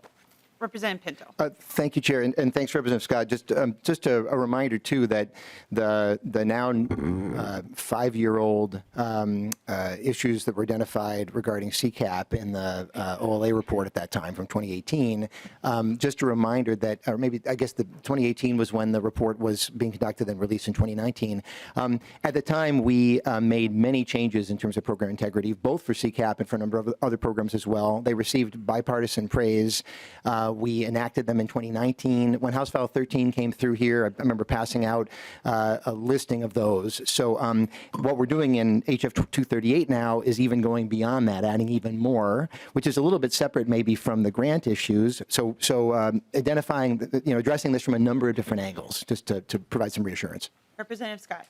Thank you, Madam Chair. And so I appreciate both Representative Cleavorn and Representative Pinto's explanations, but I didn't hear in there, are we adding new employees to look at all of this financial information of the grantees or these nonprofits? Representative Pinto. Thank you, Chair, and thanks, Representative Scott. I completely forgot about that. So if you look on line 518 of the HHS spreadsheet. It's the one with the really small numbers. You'll see it says Financial Fraud and Abuse Investigations Program Integrity Enhancements, which I'll note is actually a little bit different than the grant review issue, so I'll get to that in a second. But just to note that there are FTEs being added for program integrity. This is actually, in this bill, it's not just the areas within Children and Family Services, it's actually all of DHS, just how the bills kind of got, the budgets end up being distributed between Chairs Liebling and Chair Knorr and my committee. But so we do have those. And then regarding the grant recipients, it's actually this is a timely point because this amendment just came out for DHS. We've been having conversations. I know that there may end up needing to be some additional funding to address it, but this is something that still have to have an ongoing conversation to figure that out. But I'll just note that there are these multiple FTEs being added for program integrity already in the budget. Representative Scott. Thank you, Madam Chair. Well, thank you for that explanation, Representative Pinto. I appreciate it. And I just want to point out here, because it's been mentioned a couple of times that the Department of Education caught the error, but that was only after they were sued. So let's make sure that the whole issue is being expressed correctly. But thank you for that, for the thorough explanation of how this is going to work. Thank you. Representative Pinto, would you like to comment on that at all? I think this lawsuit came after the department cut them off from funding. So they cut them off from funding because they had, had a reason to cut them off. But anyway, a separate conversation. Representative O'Neill. Are you done? Okay. Thank you, Madam Chair. I was just checking to make sure my colleague was done. To this point, so businesses are not nonprofits. So I know that the amendment that you adopted was specifically for nonprofits. Yeah. And the CCAP money goes to businesses, right? So we're talking about kind of oranges and apples, right? Yep, agreed. So I'm wondering, in light of that, and I don't think you actually mentioned like how many FTEs, so that's, you had alluded to the spreadsheet, but it's really, really tiny, and I'm getting older, and so if you could just tell me what the FTEs were. But then more specifically, if you could let us know in Article 4, under licensing, Okay. you have some provisional changes to the CCAP licensing, and if you could just explain that really quickly, it's relevant to this conversation. The page number? Oh, page number. Well, Article 4.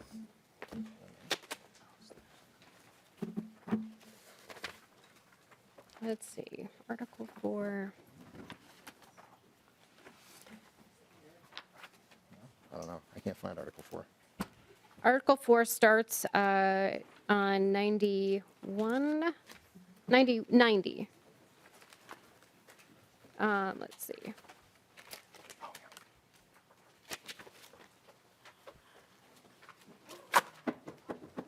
And it's the section specifically, Representative Pinto, that talks about allowing for withholding payments due to any credible allegations of fraud. So it's specifically saying that the department can allow the withholding of the payments, and then it can be reinstated if it was found to be unfounded. Right. But I don't know if you know what section that is specific. Okay, you got it. You're there. All right, Representative Pinto. Thank you, Chair, and Representative O'Neill. And yeah, and good point. That was kind of the point I was making, that this is a little bit of a separate issue than from the A7 in a way. And so again, just a reminder, in 2019, we made a massive number of changes in terms of program integrity for DHS, not just relating to CCAP, but other programs as well. I feel like I've handed out that one pager like 5 or 6 times now, and I'm now regretting not having my CA that we did it again today. But just a reminder, massive number of changes. On top of those, though, in the language that you're pointing to, starting on page 90, Article 4, is essentially language that passed the House in HF 13 a couple months ago now, that allows the department to cut off, if there are programs that have been identified as committing fraud or been cut off by another agency, it will now allow DHS to do that as well. That's in here.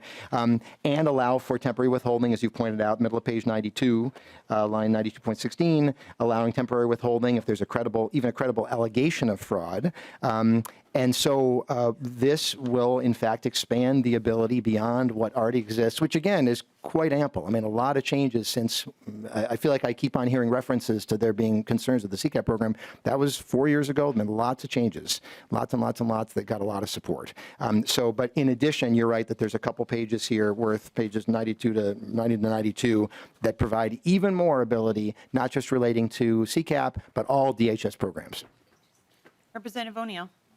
Thank you, Madam Chair. And then a couple quick things. So if you happen to have the FTEs to do this fraud prevention and oversight, if you happen to have those FTEs, you had pointed to in the spreadsheet, and I have like 5 in front of me. So if you could just let us know what the FTEs were.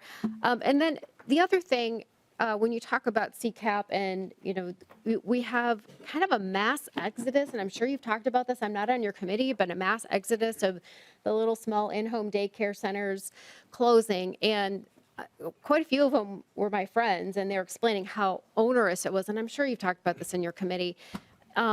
Is there anything in here to dial back some of the regulations that literally are driving women business owners out of the market of doing this, because it's just too heavy-handed? They have regulators coming to their door at unannounced hours when they're trying to take care of kids and saying, you have a hot cup of coffee, you can't have that. Just really, to them, outrageous sort of things happening. So I'm wondering, is there anything in here to kind of get at peeling back that onion of driving women business owners straight out of the market and then creating this huge problem that there's not enough spots left for children to be cared for? So I'm wondering if that's addressed. Representative Pinto. Thank you, Chair and Representative O'Neill. So first, I forgot about that. Your first question, 6 FTEs is the answer on that line, on that barely readable line 520. Thank you. Sure, and got that. And again, that covers all DHS programs. So regarding the concern about family child care's providers exiting, and I will say that just in general, we have just this huge gap in terms of the number of folks providing child care and early learning and the number of slots that are needed and the affordability. Nobody works harder than the people who are doing this work, right? And then certainly that is extremely true for family child care providers.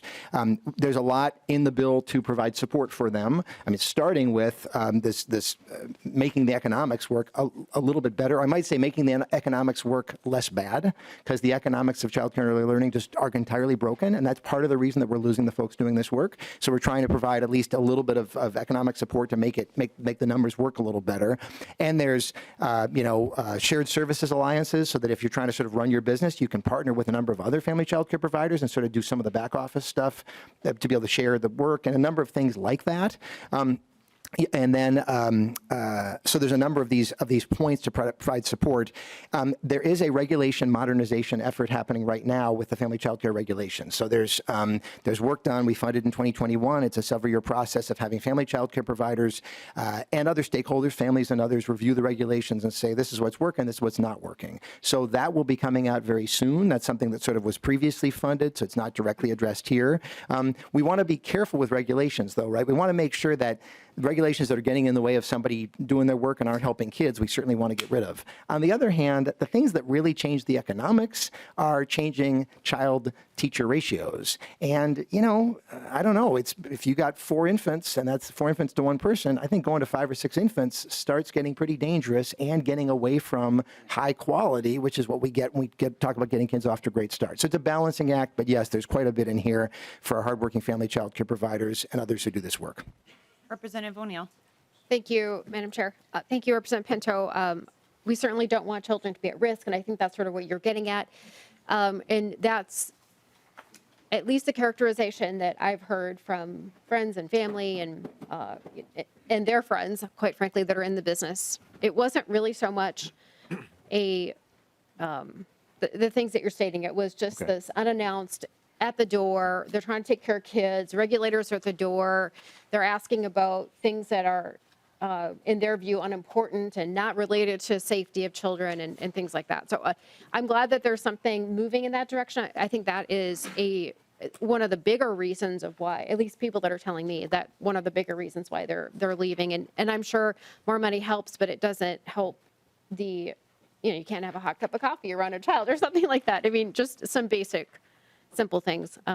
You certainly don't want to be irresponsible. You don't want to have a boiling hot cup of coffee over the top of an infant. I mean, there's logical things, right? But anyway, so I'm glad that that's coming out. And I'm glad that you put a little bit more kind of belt and suspenders around fraud, and we'll see if it works. Because, you know, the 1%, I always say there's the 1%er. I worked in nonprofits for many years, and we always call them the 1%. There's always a 1%er, the bad actors that try to upend or take what is not theirs, or, you know. So they're very creative and very motivated. So we'll see if that works. But, you know, that's the best we can do, I suppose, at this point. But we'll see. We'll see what the OLA says when they revisit that, if they do. So thank you, Representative Pinto. Representative Petersburg. Thank you, Madam Chair. And, you know, I think earlier you talked about how this particular bill lifts people out of poverty, and I wanted to just kind of remind us that really government spending for living expenses doesn't lift anybody really out of poverty. They still have their own productivity and income there. And so I always push back a little bit to say I think we do a disservice if we don't do something that helps individuals actually grow and become more productive themselves. I will tell you that I have talked to many parents in which their kids would be just as likely to stay at home if there wasn't some advantage or some incentive for them to actually leave home. It's just human nature. And so I always ask this question when it comes around here: is there anything in this bill that helps people get incentivized to actually go out and do some work and improve themselves? Do we have any programs that helps? In housing, I know that we have been told that once people get in emergency housing, it's much more difficult to get them out of that once they get in because of just the bureaucracy and so forth. I'm concerned that we are creating more of that with some of these programs too. So my simple question is, are we doing anything to help people actually improve themselves and move beyond the need for the programs that are here? Representative Pinto. Thank you, Chair, and thanks, Representative Petersburg. I might, so yes, there's a lot, and maybe I'll note a couple things first. So I mentioned the Family Assets for Independence in Minnesota program, or FAME program. I think is exactly along the lines of what your sort of your initial point of saying that. As folks are gathering, it encourages people that as they're working and getting more income, it supports that to sort of continue to encourage them to build up a stable bank account and have more assets. I guess I would, though, just push back somewhat on the idea that, you know, like I feel like you're saying towards the end there, well, if somebody is provided emergency shelter, that would somehow make them less likely to move into permanent stable housing. There's a program down the street from my home called Project Home that hosts families in a former convent, actually. And, you know, they have enormous success where families are there for a bit and have a chance to be a family together in the former, rooms where the nuns used to live. And then invariably they receive the support they need to get out and receive more stability. And I'll say that when they do, they actually, the nuns have now moved into the neighboring assisted living facility, and if one of them passes away, they actually have the furniture from the nun who's passed away actually comes along with them. In general, when I think there's maybe a little bit of difference in philosophy that when you give somebody a stable place to stand, when you make sure that they, for example, have the childcare that they need so they can go work and pay the rent, they go work and pay the rent. And then as they work and pay the rent, they do some more work and they get themselves into a better and better, stronger and stronger position. So I think the whole bill is built around that, and there are some specific things that I think you'd like in particular. Representative Petersburg. Thank you. And I didn't mean to generalize everything, because I know there are programs that have real benefits, and then there are others because of bureaucracy and other things that tend to trap people more. And so I applaud you for doing that. I just will always ask the question, what are we doing to help people grow and beyond where they're at? Because that's where they get their most self-esteem, growth, et cetera. And I think we do a disservice when we don't help people become better than what they are. And so thank you for that. Representative Moeller. Thank you, Madam Chair. And I just wanted to comment too, just briefly on some of the fraud questions that were asked as well. The public safety bill that this committee will be looking at includes a state fraud unit at the Bureau of Criminal Apprehension so that agencies will be required to report suspected fraud, and there'll be consistent investigations by the BCA. This is also came from some of the OLA reports. So just wanted to make sure that that was on the record and that members here could look forward to seeing that later on when we hear that bill. Thank you. Thank you, Representative Moeller. Representative Youakim. Thank you. Quick one to just give a shout out to about childcare being so important to break that cycle.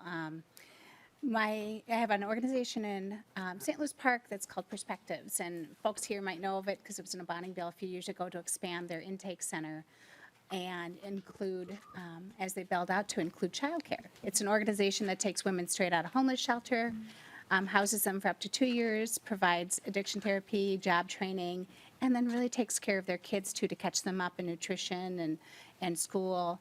And they're looking to expand because what they're finding is even though they can break that cycle and build that hope and have the mothers move out and be sustaining on their own, they're really having a hard time finding affordable childcare to continue on that path. So all the investments that you're making in here are so very important.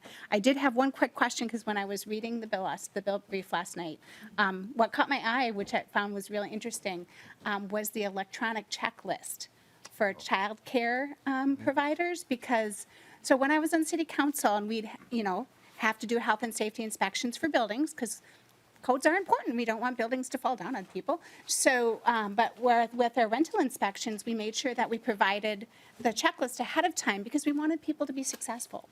And I know years ago when I was doing some constituency work, it was really hard for a new owner when they were starting a daycare to find a specific, like, give me a list so I know what I have to do. And I was just really excited when I saw this electronic checklist because I think that'll go a long way to helping our childcare providers, whether it be private, nonprofit, home-based, to know what those requirements are ahead of time so that they can work in partnership and be successful.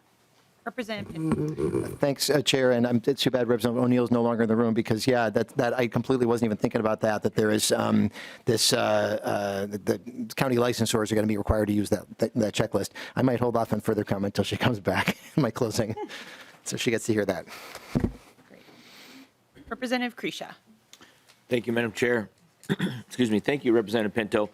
So just a couple closing comments. I'm sure we'll have a robust debate on the House floor where we can talk about the policy as well as all of the investments and allocations here. But my hat's off to you, first of all, issues of importance. I know that personally for you, your passion, and I've watched it over the time that you've been here, really coming into these issues. And a lot of what you're working through here are issues that have been inherited by you or inherited to your committees because of things that have happened outside.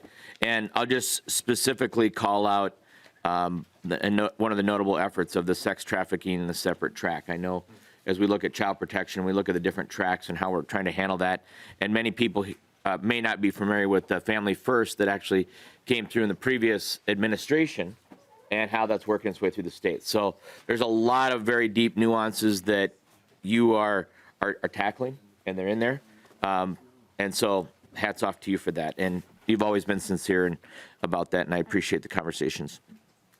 That being said, there's still some concerns, as there always will whenever you put together a very large and aggressive initiative like this. And I think that one of the, as I've been listening to conversations as we come to this session, one of the things that I'll call out is my challenge is we are acquiescing sometimes as a legislature to the executive branch. And we can say whatever we want about how Feeding Our Futures happened, how the CCAMP stuff happened, but it happened. And it happened on the executive side and on the executive watch. And frankly, I think that Minnesotans are very generous and want to help people. But what I've heard is a lack of trust, a lack of confidence on how these issues were happened. Yes, MDE caught some of this, but the length of time in which this was allowed to happen, and frankly, the shrugging of the shoulders by the governor who just, when I look at how he handled the MDE commissioners and cycling through some of that, I just don't think there was a real serious stare at Minnesotans and say, you know what, this happened on my watch. I'm embarrassed by it. This is horrible, and we should clean that up. And that lack of trust and that lack of confidence is filtering into, I'll take, for example, the new agency that you're creating. I think that we can all agree there are things to be cleaned up and combined in this new agency. However, my concern at this point, and I expressed it a little bit in committee, is I think we're just taking those pieces and we're putting them together, and I have yet to see the real reform. Now, you may have that, and you may have that vision, but I'll be honest, I don't think that the executive branch sees it the same way. I think that they're just going to put these pieces together, and it could be layered and layered and layered, and we suddenly have this larger these larger layers without the real, an analogy I've used to use, without the analogy of put your badge on the table. Hey, you either fix this or you turn your badge in as a sheriff and you leave town. I don't see that here. I don't see that with this. And not that you're not putting those forward in your bill. I don't see that on the executive side. I frankly don't have enough confidence that the executive branch is going to really address these issues seriously or show that they're going to. I could be wrong. We're the legislative branch, and I don't have to agree with the executive branch, but I can call that out. And I don't care which side of the party you're on or which side of the fence you're on. It is our job to look at this and call the executive branch out and say, here's our expectations of what we hand to you and expect those to be done. So those are issues that I see as we go forward with this. There'll be lots of other things to talk about, but again, to you personally, Chair Pinto, and to your committee, I know you run it very well. I've heard great things, and I've watched your committee and listened, and you're always very respectful of the conversation, what happens.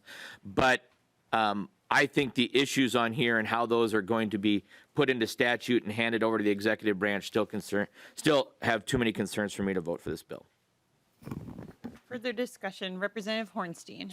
Thanks, Madam Chair. I know a comment was made just a few minutes ago that these public programs tend not to work. And first of all, thank you, Representative Pinto. This is a great bill. I'm very proud to support it, and I do appreciate that you have public support. But, when we look at the landmark public program at the federal level, the War on Poverty, poverty rates dropped 30% in the ensuing years after LBJ and Congress enacted that bill in 1964. So we know these programs work if they're properly funded, and I know this will work because it's properly funded. Thank you, Chair Pinto. Thank you.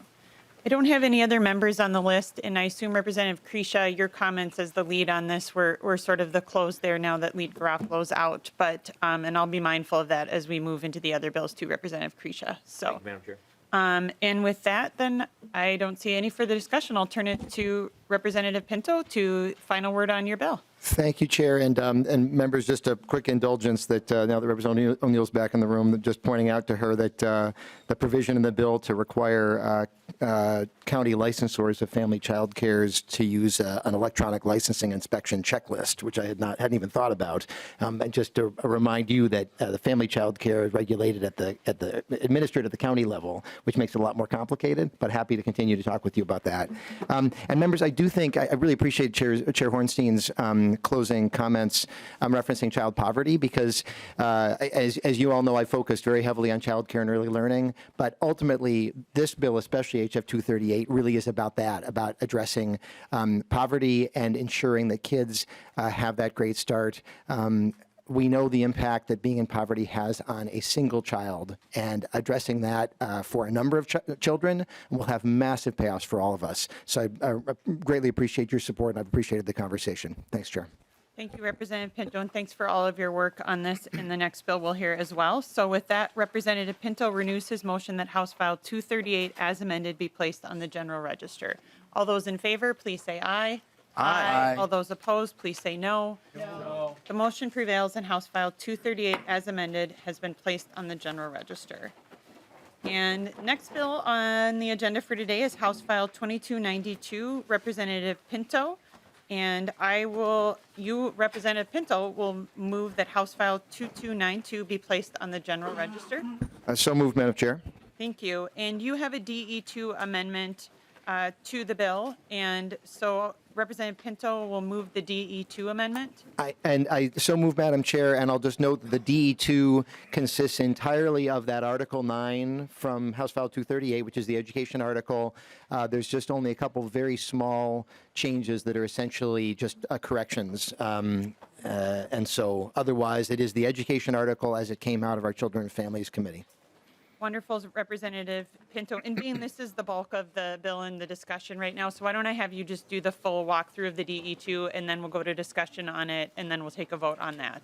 So, Thank you, Chair. Representative Pinto. Thank you, Chair. And a reminder, I'm sure we'll remember the A1 amendment as well when the time comes. Yes, we will, Representative Pinto. All right, thank you. So, members, this bill is a much simpler one. This is the MDE side of childcare and early learning. I do want to emphasize that those two concepts really are the same concept, childcare and early learning. We could sort of think of the education side as early learning and the DHS side as childcare, but it's all the same thing, as I think Chair Youakim referenced in her comments earlier. The great bulk of the funding under this bill goes to early learning scholarships, prioritized for the youngest children, 0 to 3, and for vulnerable populations. There's a list that I'm going to look for and just to be able to find in just a second. But children of incarcerated parents, children experiencing homelessness, children of teen parents, et cetera, those in the most vulnerable situations. I want to note that this really connects very strictly to a voluntary pre-K proposal that will be contained in Chair Youakim's bill, and for which I'm really grateful. So that's sort of the 4-year-old focus will be coming up in that bill. This is 0 to 3. The largest of the other elements in this bill is some infrastructure to expand Head Start in our state, and we know what a difference Head Start can make. Increased funding to early child and family education and restoration of some support staff for that program that was cut a couple decades ago now. Those programs have been asking for that support staff at MDE. And then creating a statewide kindergarten readiness assessment. It's so important that we assess the work being done by our child care and early learning programs in preparing kids for kindergarten. And so this will expand that statewide to have a statewide KRA. The other elements are quite small, but I'll be happy to answer questions about them. And that is the bill, Madam Chair. Great. Discussion to the DE2. Representative Kresha. Actually, I'll wait till we get to the final bill. Okay, we'll get the bill then in the shape we need. So I will actually have you move the A1 amendment, which is the grant review amendment. Representative Pinto. And so moved, Madam Chair. Any discussion to the A1 amendment to the DE2? Seeing none, all those in favor, please say aye. Aye. All those opposed, please say no. The motion prevails, and the DE2 amendment as amended is in front of us. So Representative Pinto already discussed that, and so we'll get the bill in the shape, and then we'll come back for member discussion on the full bill. So any further discussion to the DE2 as amended? Seeing none, all those in favor, please say aye. Aye. All those opposed, please say no. The motion prevails, and the DE2 amendment as amended has been adopted. So to the full bill, and we already had Representative Pinto walk through it, so we'll go straight to member discussion. Discussion on the bill. Representative Kresha. Thank you, Madam Chair. And so, Representative Pinto, thank you. And again, thank you for replacing the word for word to the bill, as you did. And it would have been more fun if I had caught something, but I didn't. Yeah. But thank you very much for that. A couple of thoughts on this bill. So I love the early scholarship, and that's gone back and forth. And I think that you're on the right track. I think there's some really notable things here, and I appreciate you heading there. There are still some things in the bill that I'll actually bring some amendments to you offline, and I'll see if we can't get there, because I think there are some possibilities of reforming this bill and getting it to a more palatable position. But overall, this gives me less heartburn than what I've seen in the past. And thank you very much for where you're going with the early childhood scholarships. Still can't vote for the bill. Okay. All right, seeing no further discussion, I'll go to Representative Pinto for final word on your bill. Thank you, Chair. Well, I will take less heartburn for Representative Kresha as a ringing near endorsement. I guess he's still not going to vote for it, but members, I've appreciated the discussion on both bills, and I really would urge all of us to recognize what a difference these investments can make. I will state plainly, there is a lot more to be done. There will be families still in need of affordable, high-quality childcare and early learning even after the passage of this. But my goodness, we'll be making big strides towards that goal and towards that broader goal of giving kids the food, the shelter, and their families what they need for that great start. So grateful to you, Madam Chair and members. Thank you. And with that, Representative Pinto renews his motion that House File 2292 as amended be placed on the general register. All those in favor, please say aye. Aye. All those opposed, please say no. The motion prevails and House File 2292 as amended has been placed on the general register. And our last bill of the day, so thank you, Representative Pinto. Our last bill of the day is House File 2497, Representative Youakim, the Education Finance Bill.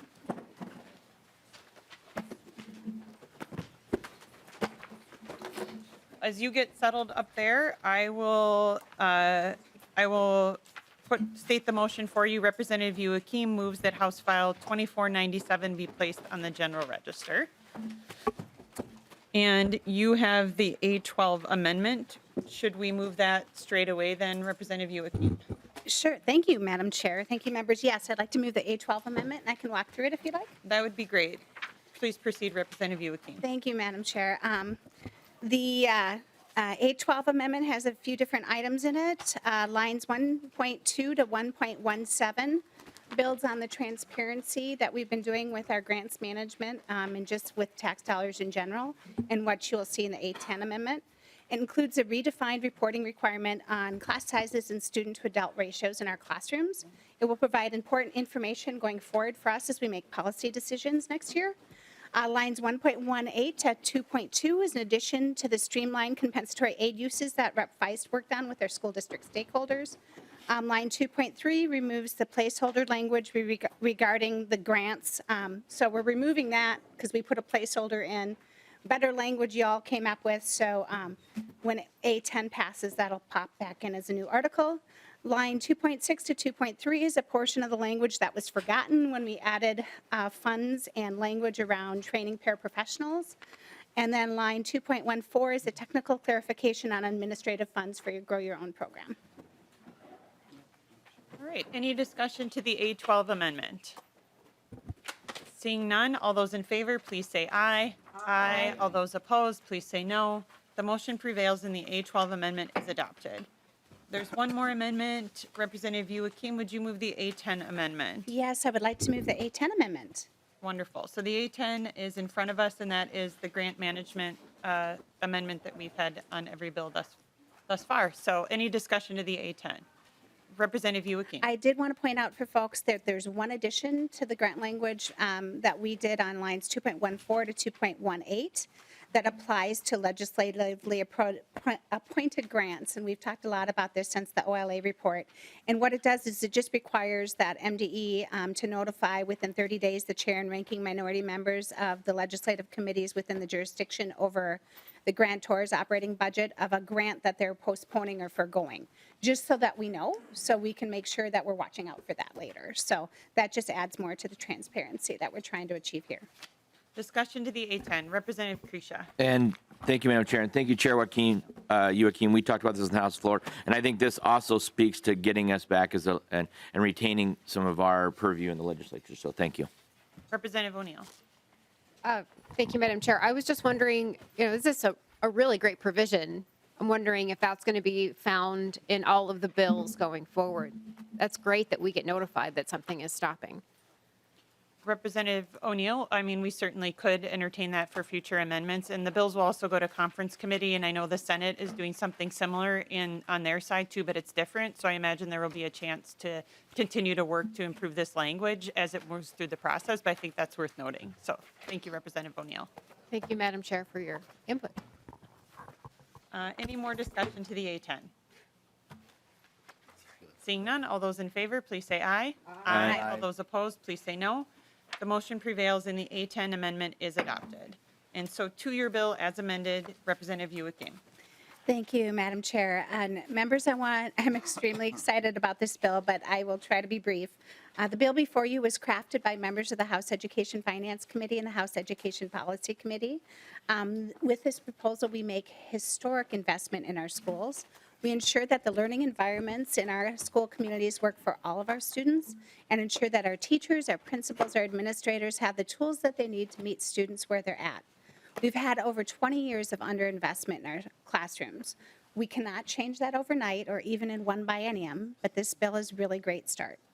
Our proposal stabilizes school funding, supports the health and well-being of our students, works on equity and innovation in our schools, increases career pathways and connections to our local communities, as well as builds up and diversifies our workforce. Members, in this bill, you will find investments in our schools to stabilize their budgets so that they can actually plan for the future. I will just hit a few highlights of those. We increased the general education formula by 4% in the first year and 2% in the second. We also index the formula to inflation, and that has a 3% cap in the second biennium, and this is really what provides the stability for those districts going forward. I did check our inflation trends for Minnesota in the last 3 years. We've only been over 3% twice, so I don't think they're going to hit that cap often, but I think it's a great way for districts to look ahead and plan. And with planning comes efficiencies, so we hope that happens. The bill tackles 50% of the special ed cross subsidy by 2027 tackles 100% of the language learner cross subsidy. The proposal also increases the transportation sparsity aid from 18.2% to 40% in order to help school districts who have to transport students very long distances. And we think of this as a greater Minnesota issue, and I've been up to the bus barn in Ely and know that literally if you took a map of the metro over the area they're busing, it goes from St. Michael to Stillwater. That's how big of an area they're busing students. But this happens, sorry, I'm getting a sub call. I forgot to block off my time. But this happens in the metro area too. Forest Lake has this issue as well as others. So this is an important provision that Representative Hill brought to us. In this bill, there are a variety of ways that we invest in the health and well-being of our students. We put just over $11 million in the first biennium and money into the base for the expansion of full-service community schools. We invest in increasing our school support staff, our social workers, counselors, psychologists, and school nurses, as well as invest in money for a pipeline for that same workforce. It's hard to hire them if they don't exist. We also have the money in here for our youngest learners, as Representative Pinto meant, breakfast funding to expanding the number of voluntary pre-K seats. We use an entire article in this bill to focus on literacy, using Representative Edelson's READ Act as a base and blending it with the Governor's BOLD Act proposal so that the package works for our students in our schools. And I want to thank Representative Edelson for the countless hours that she's worked over the last year to get this to work, and it does work great for our districts. It also includes money for teacher training and, more importantly, for districts to have curriculum grants. There are a variety of innovative ways that we invest in our schools' academic climate with a variety of small grants. We also provide funding to help schools teach to the upcoming social studies standards in the area of Holocaust and ethnic studies, as well as begin work around financial literacy and computer science. We build connections with community by investing in our after-school programming, community education, adult basic education, and our regional and county libraries. There are investments in career and tech education for a variety of careers in EMS and STEM, aviation and ground transportation that Representative Krisha brought us, and I want to thank Representative Pulowski stepped out for a sec, but I want to thank him for the joint hearing we had with higher ed to really dig into that CTE and that connection with our higher ed institutions. We also provide additional money to our consortiums across the state to help coordinate that increased investment in CTE programming, because sometimes our schools don't have the capacity to figure out those public-private partnerships or find equipment, and this will help. The bill provides money for our schools' infrastructure, both human and physical. There are dollars to increase teachers of color and Indigenous teachers in our classroom, as well as increasing our workforce in special education. We provide money to Professional Educator Licensing Standards Board to streamline the portfolio process and policies to make it easier for teachers to stay in the classroom in areas, especially where there are areas of shortage. We also provide money to increase training for our paraprofessionals, ESPs, and provide added time for our special education teachers to complete IEPs. And finally, we provide funding to the Minnesota Department of Education to build up our MTSS and Compass program and more importantly, to develop an Office of Inspector General to increase oversight of state dollars that go into our schools. Members, this is a well-balanced bill that reaches every single corner of our state and is something that we can be proud of, and I would ask for your support and now stand for questions. Thank you, Representative Youakim. Discussion to the bill. Representative O'Neill. Thank you, Madam Chair. Chair Youakim, I appreciate all the detail, but you didn't say like how much everything cost, because that's sort of what we look at here. As you know, you're on the committee. And I'm wondering maybe some of the high level ones, like the 4 and 2 on the formula, special education cross subsidy, some of the big ones, can you just let us know not only what the increase is, but the total amount that we are now spending as a state? 'Cause I think that gets lost. Chair Youakim, is we talk so much about, well, we're adding to the base, but we hardly ever talk about what the base is. So I think what's super important in one of these really, really big budget areas, HHS is the other one. The third is higher ed, which is a surprising one, I'm sure. But if you could talk about first what the total increase for the bill is over base, and then what the total number is. So base plus the increase, and then maybe a couple of the big budget items. That'd be super helpful. Well, first I want to point out that you do, thank you, Madam Chair, sorry about that. First, I just get so excited, especially about spreadsheets. So you have some great spreadsheets in your packets. One will have the entire appropriation sheet right there for you, so you can see where we're spending the money. Another one is a better breakdown of it for 24, 25, and 26 and 27. But even more importantly, what might be of interest to you folks is how much your districts are getting. So we have some preliminary runs here with the difference per pupil just for the general education and special education amount that we increased in this bill. What you got to remember with education funding is it's built on a formula. And I'm hoping to look at the formula a little more closely this summer because it does get very complicated.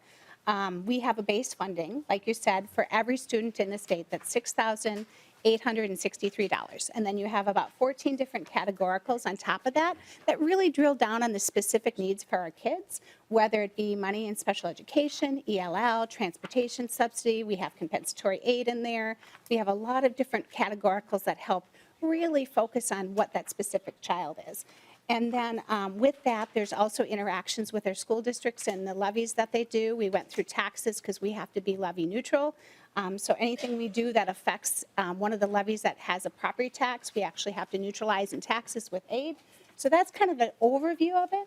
But when you talk about what the base is, over base, we had the target of 2.214 in the first biennium and 3.2 billion in the second biennium.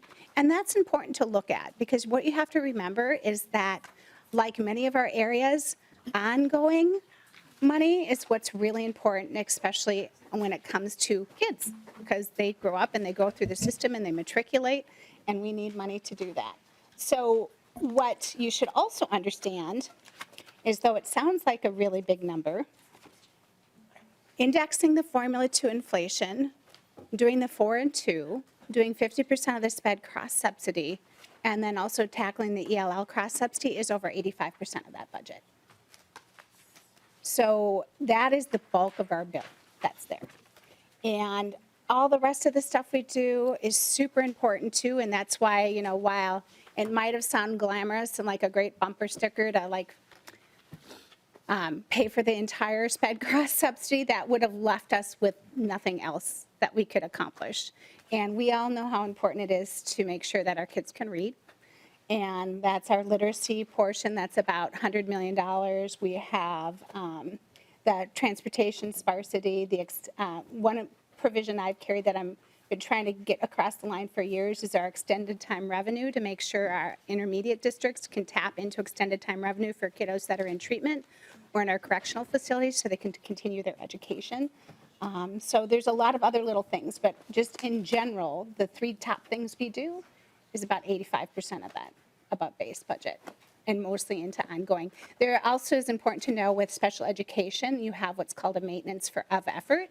So whatever you spend in the first biennium, you can't spend $1 less in the second. So you have to make sure the money is there to go forward. Representative O'Neill.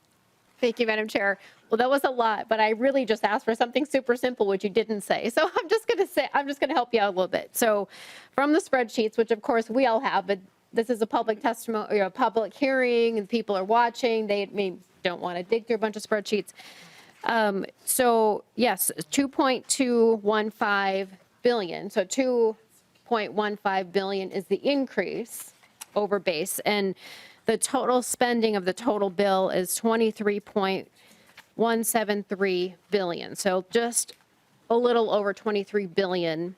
And then in the tails, as you did mention, the tail spending is 3.2 billion over base with a total spending of 24.4 billion. And those are the things that we don't talk about a ton. You know, if you read what's in the media, and we don't talk about the total spending. And I think it's important, and that doesn't even count the direct appropriations from the federal government, like you talked about, local levies, all that kind of, that's just general fund money.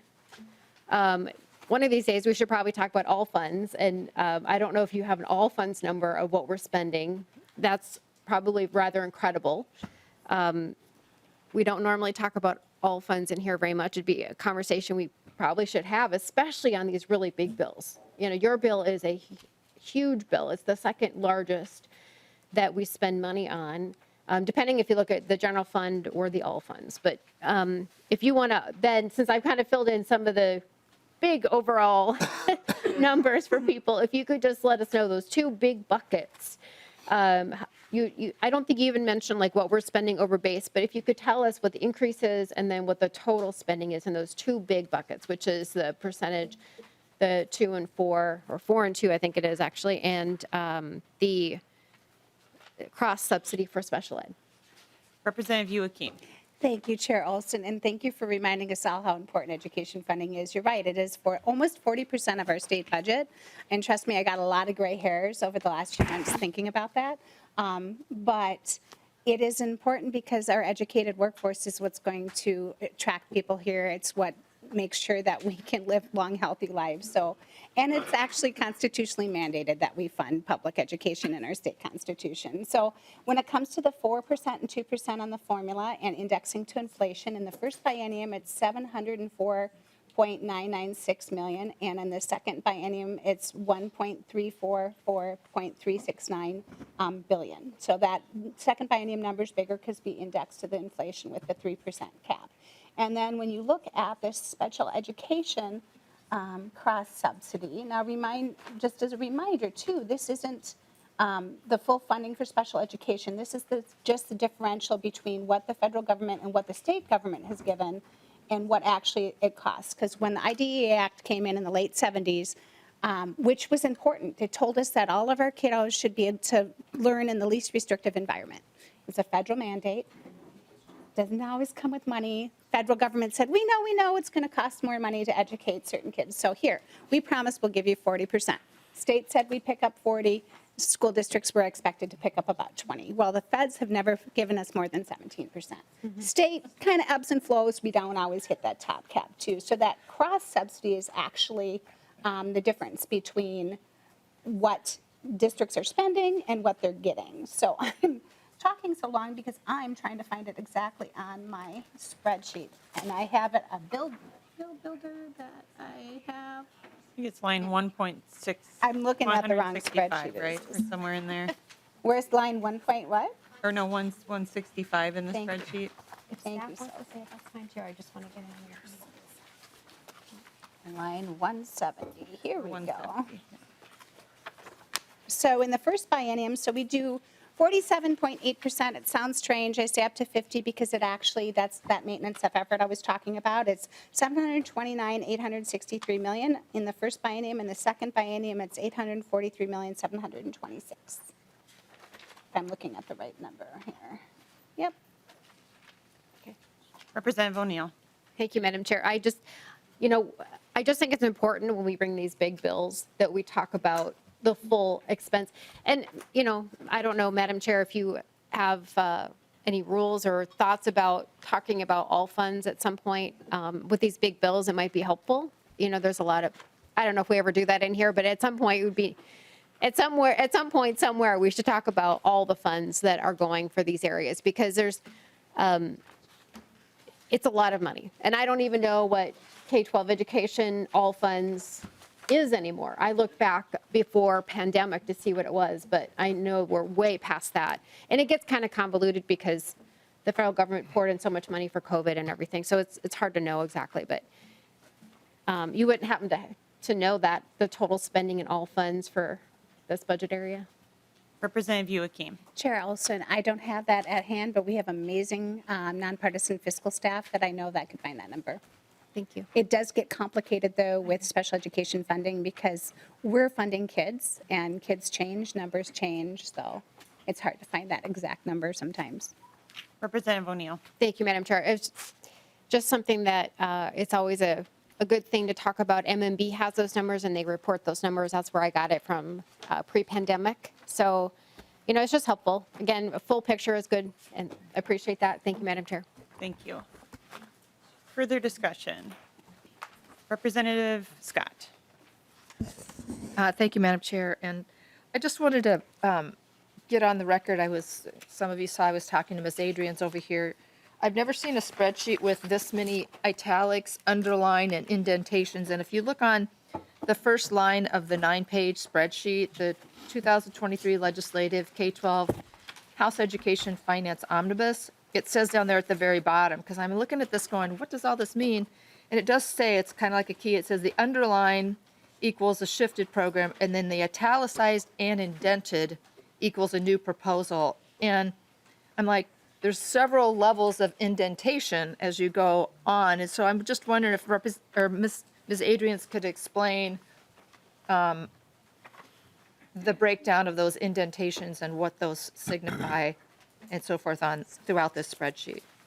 Ms. Adrians. Madam Chair and Representative Scott, I might have, Ms. Beckel is our expert fiscal analyst in all things education, so. Thank you, Ms. Beckel. Welcome to the committee. Please introduce yourself for the record and proceed. Thank you, Madam Chair and members. Solveig Beckel, House Fiscal. Yes, so when I say italicized and indented new proposal, I'm just trying to help you identify the proposals that are new in the bill in this spreadsheet. If you refer to the other spreadsheet that says change items only, those are just exclusively those new items in the bill. So those are the only the italicized and indented items. And the underlined items are shifted items, which for those of you who know the education area well, very complicated situation where we pay 90% of the current year entitlement in the current year and then 10% of the prior year's cleanup payment in that current year. Representative O'Neill. No, I'm sorry, Representative Scott. That's all right, thank you. And thank you for that explanation. I'm not seeing a spreadsheet, and maybe I've misplaced it, that's exclusively the change items. I don't know if other members, I have the. Representative Scott, I don't think we have that. They may have been in the Education Committee had that, but we just have essentially the runs and the full funding, the spreadsheet that you're referencing. So I think Ms. Beckel may be referencing something that was in the Education Committee. Yeah. And we could get that, we'll get that out to you and everybody on the committee. So, but thank you, Ms. Beckel. Representative Scott. Thank you, Madam Chair. And Ms. Beckel, I don't know, I'm assuming you have that spreadsheet in front of you, but I was going through trying to tally on each page the number of new proposals, and maybe you can help me out and just, if you have totals on how many new proposals and the total dollar amount of those new proposals, that would be helpful. And I'll just add too, it was posted it is on the Ways and Means website. I'll go to this, but just to the point about the document, it is on the Ways and Means website. It was not printed in our packets, but it is there. So if you go there, it is part of our documents for today. So Representative Youakim. Chair Olson, I just wanted to briefly just jump in before Ms. Beckel goes on. When we say new programs, this is a change sometimes to what a program we currently have as well. And we just wanted to make sure people saw when things were above base or shifted. So they're not necessarily all new programs. So thank you. Ms. Beckel.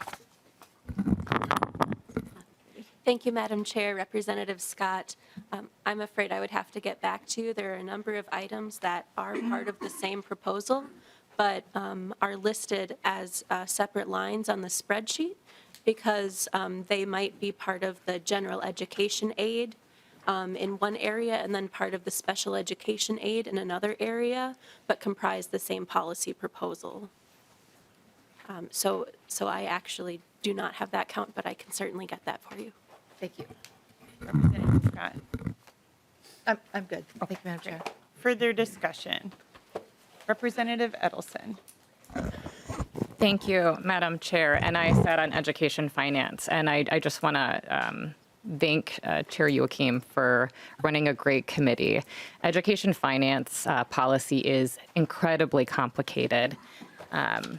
And all the fiscal staff and the staff that worked on this bill did a wonderful job. The 4% and the 2% is a great, it's a good increase for the formula. But I really want to talk about the inflation piece and what that means for districts. I've been here at the legislature for 5 years, and every single year schools are coming and asking for us to increase their funds. And when there's times where we don't pass legislation like we have historically, when we had divided government, that when we wanted a supplemental budget, it couldn't happen. I just think that's a great way to do it. The ELL cross-subsidy, looking at the special education cross-subsidy, you do such a great job in addressing this. And so thank you so much. And also, I would just encourage people, if you're not on education finance, Tim Strom can pull runs for your district. They're really helpful. And every one of our districts, I think, is rooting for this bill to pass this year. So thank you. Thank you, Representative Edelson. Representative Pinto. Thank you, Chair. And I just want to thank Chair Youakim for the preschool provisions in the bill. I referenced them in my own budget presentation, but 9,000 4-year-olds who would not otherwise have preschool this fall, and many of them from very low-income backgrounds, are going to have that as a result of this. 4,000 slots that keep expiring every 2 years and will now be made permanent, plus another 5,000 new ones. The opportunity gaps we see in our K-12 schools start in the earliest years, and the four-year-old pre-K slots in this bill, plus the scholarships for younger kids and the Children and Families bill. I'm just so excited and really grateful to Chair Youakim for bringing that along as part of this budget. Thank you. Thank you, Representative Pinto. Representative Krisha. Thank you, Madam Chair. Thank you, Chair Youakim. And again, thank you for always be open to conversation. We had lots of good conversations. And through that, just on a side note, I got to hear a little bit about the excitement of the wedding you had last week. And again, congratulations on that. I think everybody did. As well it should be. So that being said, so yes, the Education Finance Committee was very professional, very cordial, and run very well. I have heard more about this bill than I have in education finance bills in the past. And interestingly enough, usually I go back to the districts during the break and I talk to schools in our area that I represent, as well as lots of the schools contact us as being a lead, whether it's minority or majority. Schools tend to gravitate with conversations. And I can speak more from the conversations that I've heard. There is a lot of hand-wringing yet and a lot of uncertainty around the many, many provisions that are in here. Certainly the financing piece is there. And if I were to offer being an amendment on the House floor, I would propose that we would go more to just a 5-and-5 and more flexible funding. That didn't happen on this side, and what I worry about, or at least the pause that I have, is we do have shortfalls in the academic side. We do have shortfalls in the reading and the math, and the concerns that I've heard from schools, and this is just not making this up and going out and reading it, the legitimate concerns is they're more worried about how they're going to be focusing on solving all the very many new programs and mandates that are in here, and how that's going to take time away from them trying to solve the academic issues. And that's just what they brought up. And when I just go through the short list that I have of concerns for this bill yet, and there'll be more robust discussion on the House floor, but the renewal of the school board and operating referendum, why is that a concern? I know many school boards and superintendents think that's a great idea. However, on the other side of that, we are now coming through an inflationary period that we're trying to get under control, heading to a recession, and we have taxes and fees and all the other bills. All the people of Minnesota are hearing about is increased fees. And I can tell you, at least in the districts that I represent, many of the rural ones, while they may pass operating referendums at a high rate, they have those conversations. And I am very concerned about the deteriorating conversations between school boards and the parents, because we're starting to move away from the, hey, we're all in this together, to this divisive environment. And honestly, as people look at their property tax statements and they start to look at all the other fees and other things that may come up, if they see a school board just authorizing an operating referendum that has tax implications without going to the voters and having that conversation, I think there's a loss of democracy. And I'll just say, there's going to be divisiveness in there. We are seeing divisiveness at unprecedented levels. I think as I go through the other pieces, that divisiveness continues to carry through. I had many teachers contact me and say, why are we doing this class size thing? And superintendents and administrators saying, why is that in the state legislature? They said, we're already dealing with that. We're already talking about that. Nobody wants class sizes out of control, but we're dealing with what's in front of us. And so here we are with class sizes or with some of the benefits, and we seem to be getting in the middle of labor conversations that have frankly been happening in our school districts. And everyone knows if there is disagreements in a later, the right to strike exists and all of that. Those conversations can happen, but there is a real fear that we're tipping to one side or the other, and at a state level, we're starting to create an imbalance there. The discipline thing, I've heard more about the way that the discipline rules are being handled. Again, principals. Principals who've normally come to me and said, hey, just vote for the education bill, we need it. Even though I may say, well, I think we can do these areas different. But they, for the first time, coming and saying, we have real concerns about how those rules are going to affect the way I do jobs. The Pelsby piece, the reforms around that. And I don't understand that one, because even the articles that have come out, even teachers in color, there's many that are saying, hey, this is closing off some people's access into the teaching profession. And so that seems to be a fight that is more special interest group related versus actually getting teachers into the classroom. So I have concerns on that. And I'll just end, the ethnic studies one, that's out there. Even the access to menstrual products.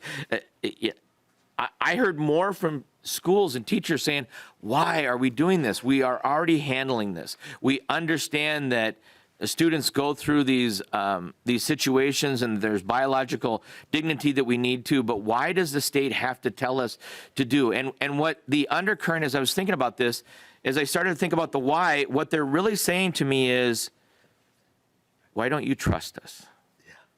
I'm doing my job. I go in every day. I know these kids in my classroom.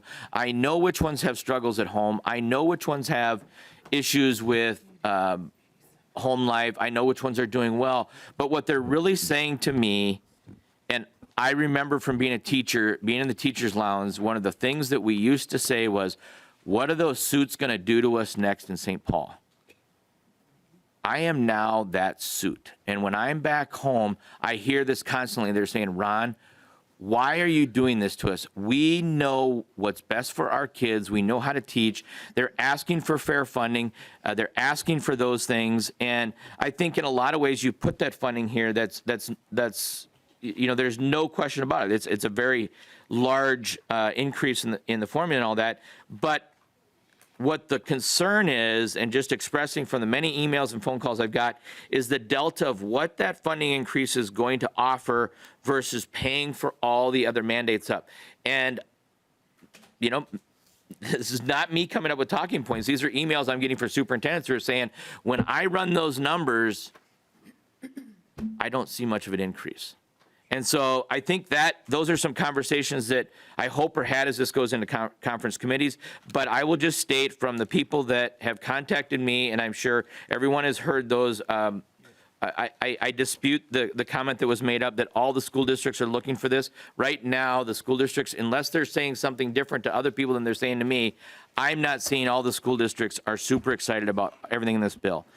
And this is a personal side of this, but I still think there are issues with perpage, and I would like to continue to look at that. I wish we weren't just funding them. There's been issues with the staff. There's been issues with lots of turnover. Maybe those have been resolved, but I don't have an indication they have yet. So those comments are by no means anything disparaging against you, Chair Youakim.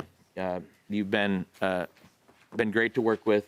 And I appreciate that. As I said early on in the Education Committee, you were going to have a very difficult job, and I think you still do. And I wish you well with that. I can't vote for this bill. Thank you. And we have nobody else seeking recognition, so I will go to Representative Youakim for final word on your bill. Thank you, Chair Olson. And just, I don't want to stand between people and lunch, but I do want to just make some few clarifying comments. The why don't you trust us? I have been a local official. I understand that. And that is why I'm excited about Representative Frazier's bill to renew the existing operating levy. If they go $1 more, they still have to go back to the voters. And the vote of, I think you called it desperation, I think is where it's coming from, where districts are like, just vote for the bill, we need the money. That is because of years, decades of chronic underfunding for our schools, where they were basically coming to us and saying, we'll take what we can get, just please give us money. I think that's also why you've seen an increase of operating levies. Operating levies were supposed to be the icing on the cake. They were never meant to be the batter. But when we underfund schools, they have to go to their taxpayers. We had the Minnesota Miracle 1.0 because we didn't want to have a child's zip code depend on how they're educated. We shifted over to state general money because of that very issue. Over 80% of our school district's budgets, almost 85, come from our general education funding, so that they shouldn't have to rely solely on property taxpayers to make up the rest. It should have been for the extras, for the bells and whistles, to enrich their kids' education. And like I said, over years, it's become the cake batter. It's become bake sales. It's become things that they have to do to just make it by. So that is part of the desperation.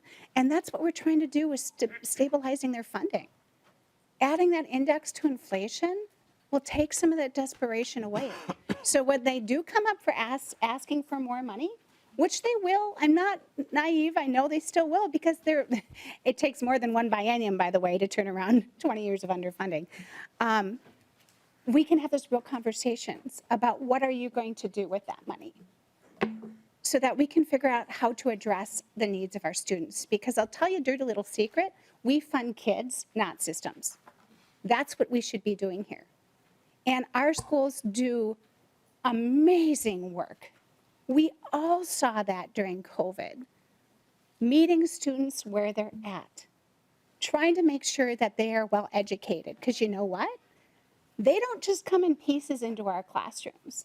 It's not like the show Severance, where you walk into an elevator and it wipes your brain when you go to work, and you can concentrate, and you get back on the elevator and it wipes your brain before you go home. But our system has been set up to make our kids do that. Our youngest learners who don't have the tools or the capacity to forget and leave everything behind. That's why it was so important, and I want to thank Representative Jordan and everybody here that voted for the universal meals. That is just one example of making sure our kids have what they need to learn. It's hard to learn how to read when you don't know if you're going to have lunch that day. It's really hard to learn math when you don't know where you're going to sleep at night. And the investment we make in literacy here is so important, because K through 3, you learn how to read so you can read to learn. And our kids are behind, and they need our help. And I know you agree with me on this, Representative Kusha. You guys had a whole press conference on literacy. It is important, and we make that investment here because there's actuarial studies. They actually figure out, they look at a state's third grade reading level, and they can figure out in 10 years how many prison beds they need. This is important, folks. This is important. And the access to Mentos products, that was driven by students for that biological dignity. And guess what? We fund it. We fund that. The non-exclusionary discipline, we fund training because we saw an issue 6 years ago that was brought forward by the Department of Human Rights in how many students are excluded from the classroom for things that have nothing to do with physical or violent behavior, just attitude. You know, and as a paraprofessional, you know, I get that because I work with some pretty tough kids. You have to be the Q-tip, quit taking it personally. You have to be able to look at kiddos and say, what's going on today? Instead of what's wrong with you. So that non-exclusionary discipline piece is super important, and we fund it. We fund it. The SPED paperwork, that's a new mandate, an hour 0.25 a week for extra time to fill out paperwork. We fund that. We fund that as well. I keep hearing about all these like unfunded mandates. Nobody's really given me a list. The lists I've seen that I've gotten emails from, and I have, and I know all of you have too, are things that aren't even in the bill. They're still talking about the para bill of rights. We did not put $25 an hour for a para in there. They're talking about the UI insurance. I understand that, but districts are different. They actually do a reimbursement. So they don't have a rating. They don't have a tax that they pay into UI. They just reimburse the account for what money they've spent. And it's our hope that districts actually hire those workers back in the summer so that they can help catch our kids up, so that they can do summer school. And if they offer those paras or those hourly workers a job, guess what? If they turn it down, they don't qualify for unemployment. So we didn't want to park money into an account that we don't, you know, that they're not going to touch or don't know how they're going to touch. We put it on the formula instead. So we give them maximum flexibility for that. And then I just have to address the PELSB, the Professional Educating Licensing Standards Board, lovingly called PELSB. There is a lot of misinformation about what we're trying to do with the licensure system. We close a small door and we take off the roof. We put money into the portfolio process so districts can help their Tier 1 and Tier 2 teachers with their personalized professional development in their school districts move to the next level instead of thinking of them as disposable. Because we can't afford to not have an adult in the classroom because we're desperately lacking. Tier 1 and 2 special ed pipeline, I'd like to thank Representative Bennett for her work on this because Tier 1 and 2, the federal government has sent us a letter saying unless you move those to Tier 3, we're taking money away. So we think the cross subsidy is bad now. If we don't move those teachers into Tier 3, it's going to get worse. So there's a lot of stuff in here that we have to be partners with our school districts on. And I know you keep talking about trust, and I do trust them. I do trust them. They have election certificates, our school districts do. I have met with all the education folks around here, from Minnesota Rural Educators Association to the Association of Metropolitan School Boards to the Minnesota School Boards Association to Minnesota Association of School Administrators, and the whole alphabet soup every other week as we put this bill together. The stakeholders and I have been in constant communication, and I want to thank Representative Krisha for also meeting with me almost every other week so we could always touch base and see what's coming forward. And I just want to thank, too, the nonpartisan staff. Like, I couldn't do this without them. Just thank all the members that put input and time and energy into these bills, signed on as co-authors. Guys, this is your bill. This is your bill for all your districts. It has a lot of good money in there. And I look forward to your support on the floor because we can't afford to have our districts be in desperation, have to keep coming back again and again and begging for us for money to do what they're already trying to do for our kids, which is create a better Minnesota for all of us and an educated workforce we can be proud of. So, members, thank you. Thank you, Representative Youakim, for your final words and all your work on this very important bill. And so with that, Representative Youakim renews her motion that House File 2497 as amended be placed on the general register. All those in favor, please say aye. Aye. All those opposed, please say no. No. The motion prevails and House File 2497 as amended has been placed on the general register. And so we don't have Ways and Means tomorrow, but we do next week. We'll be meeting from 9 until 11. So we'll have a 2-hour block in the mornings before we go to session next week. And so we have you can just watch your emails and whatnot as things come out. We'll be doing budget bills as well as a few other bills sprinkled in there next week. And with that, we are adjourned.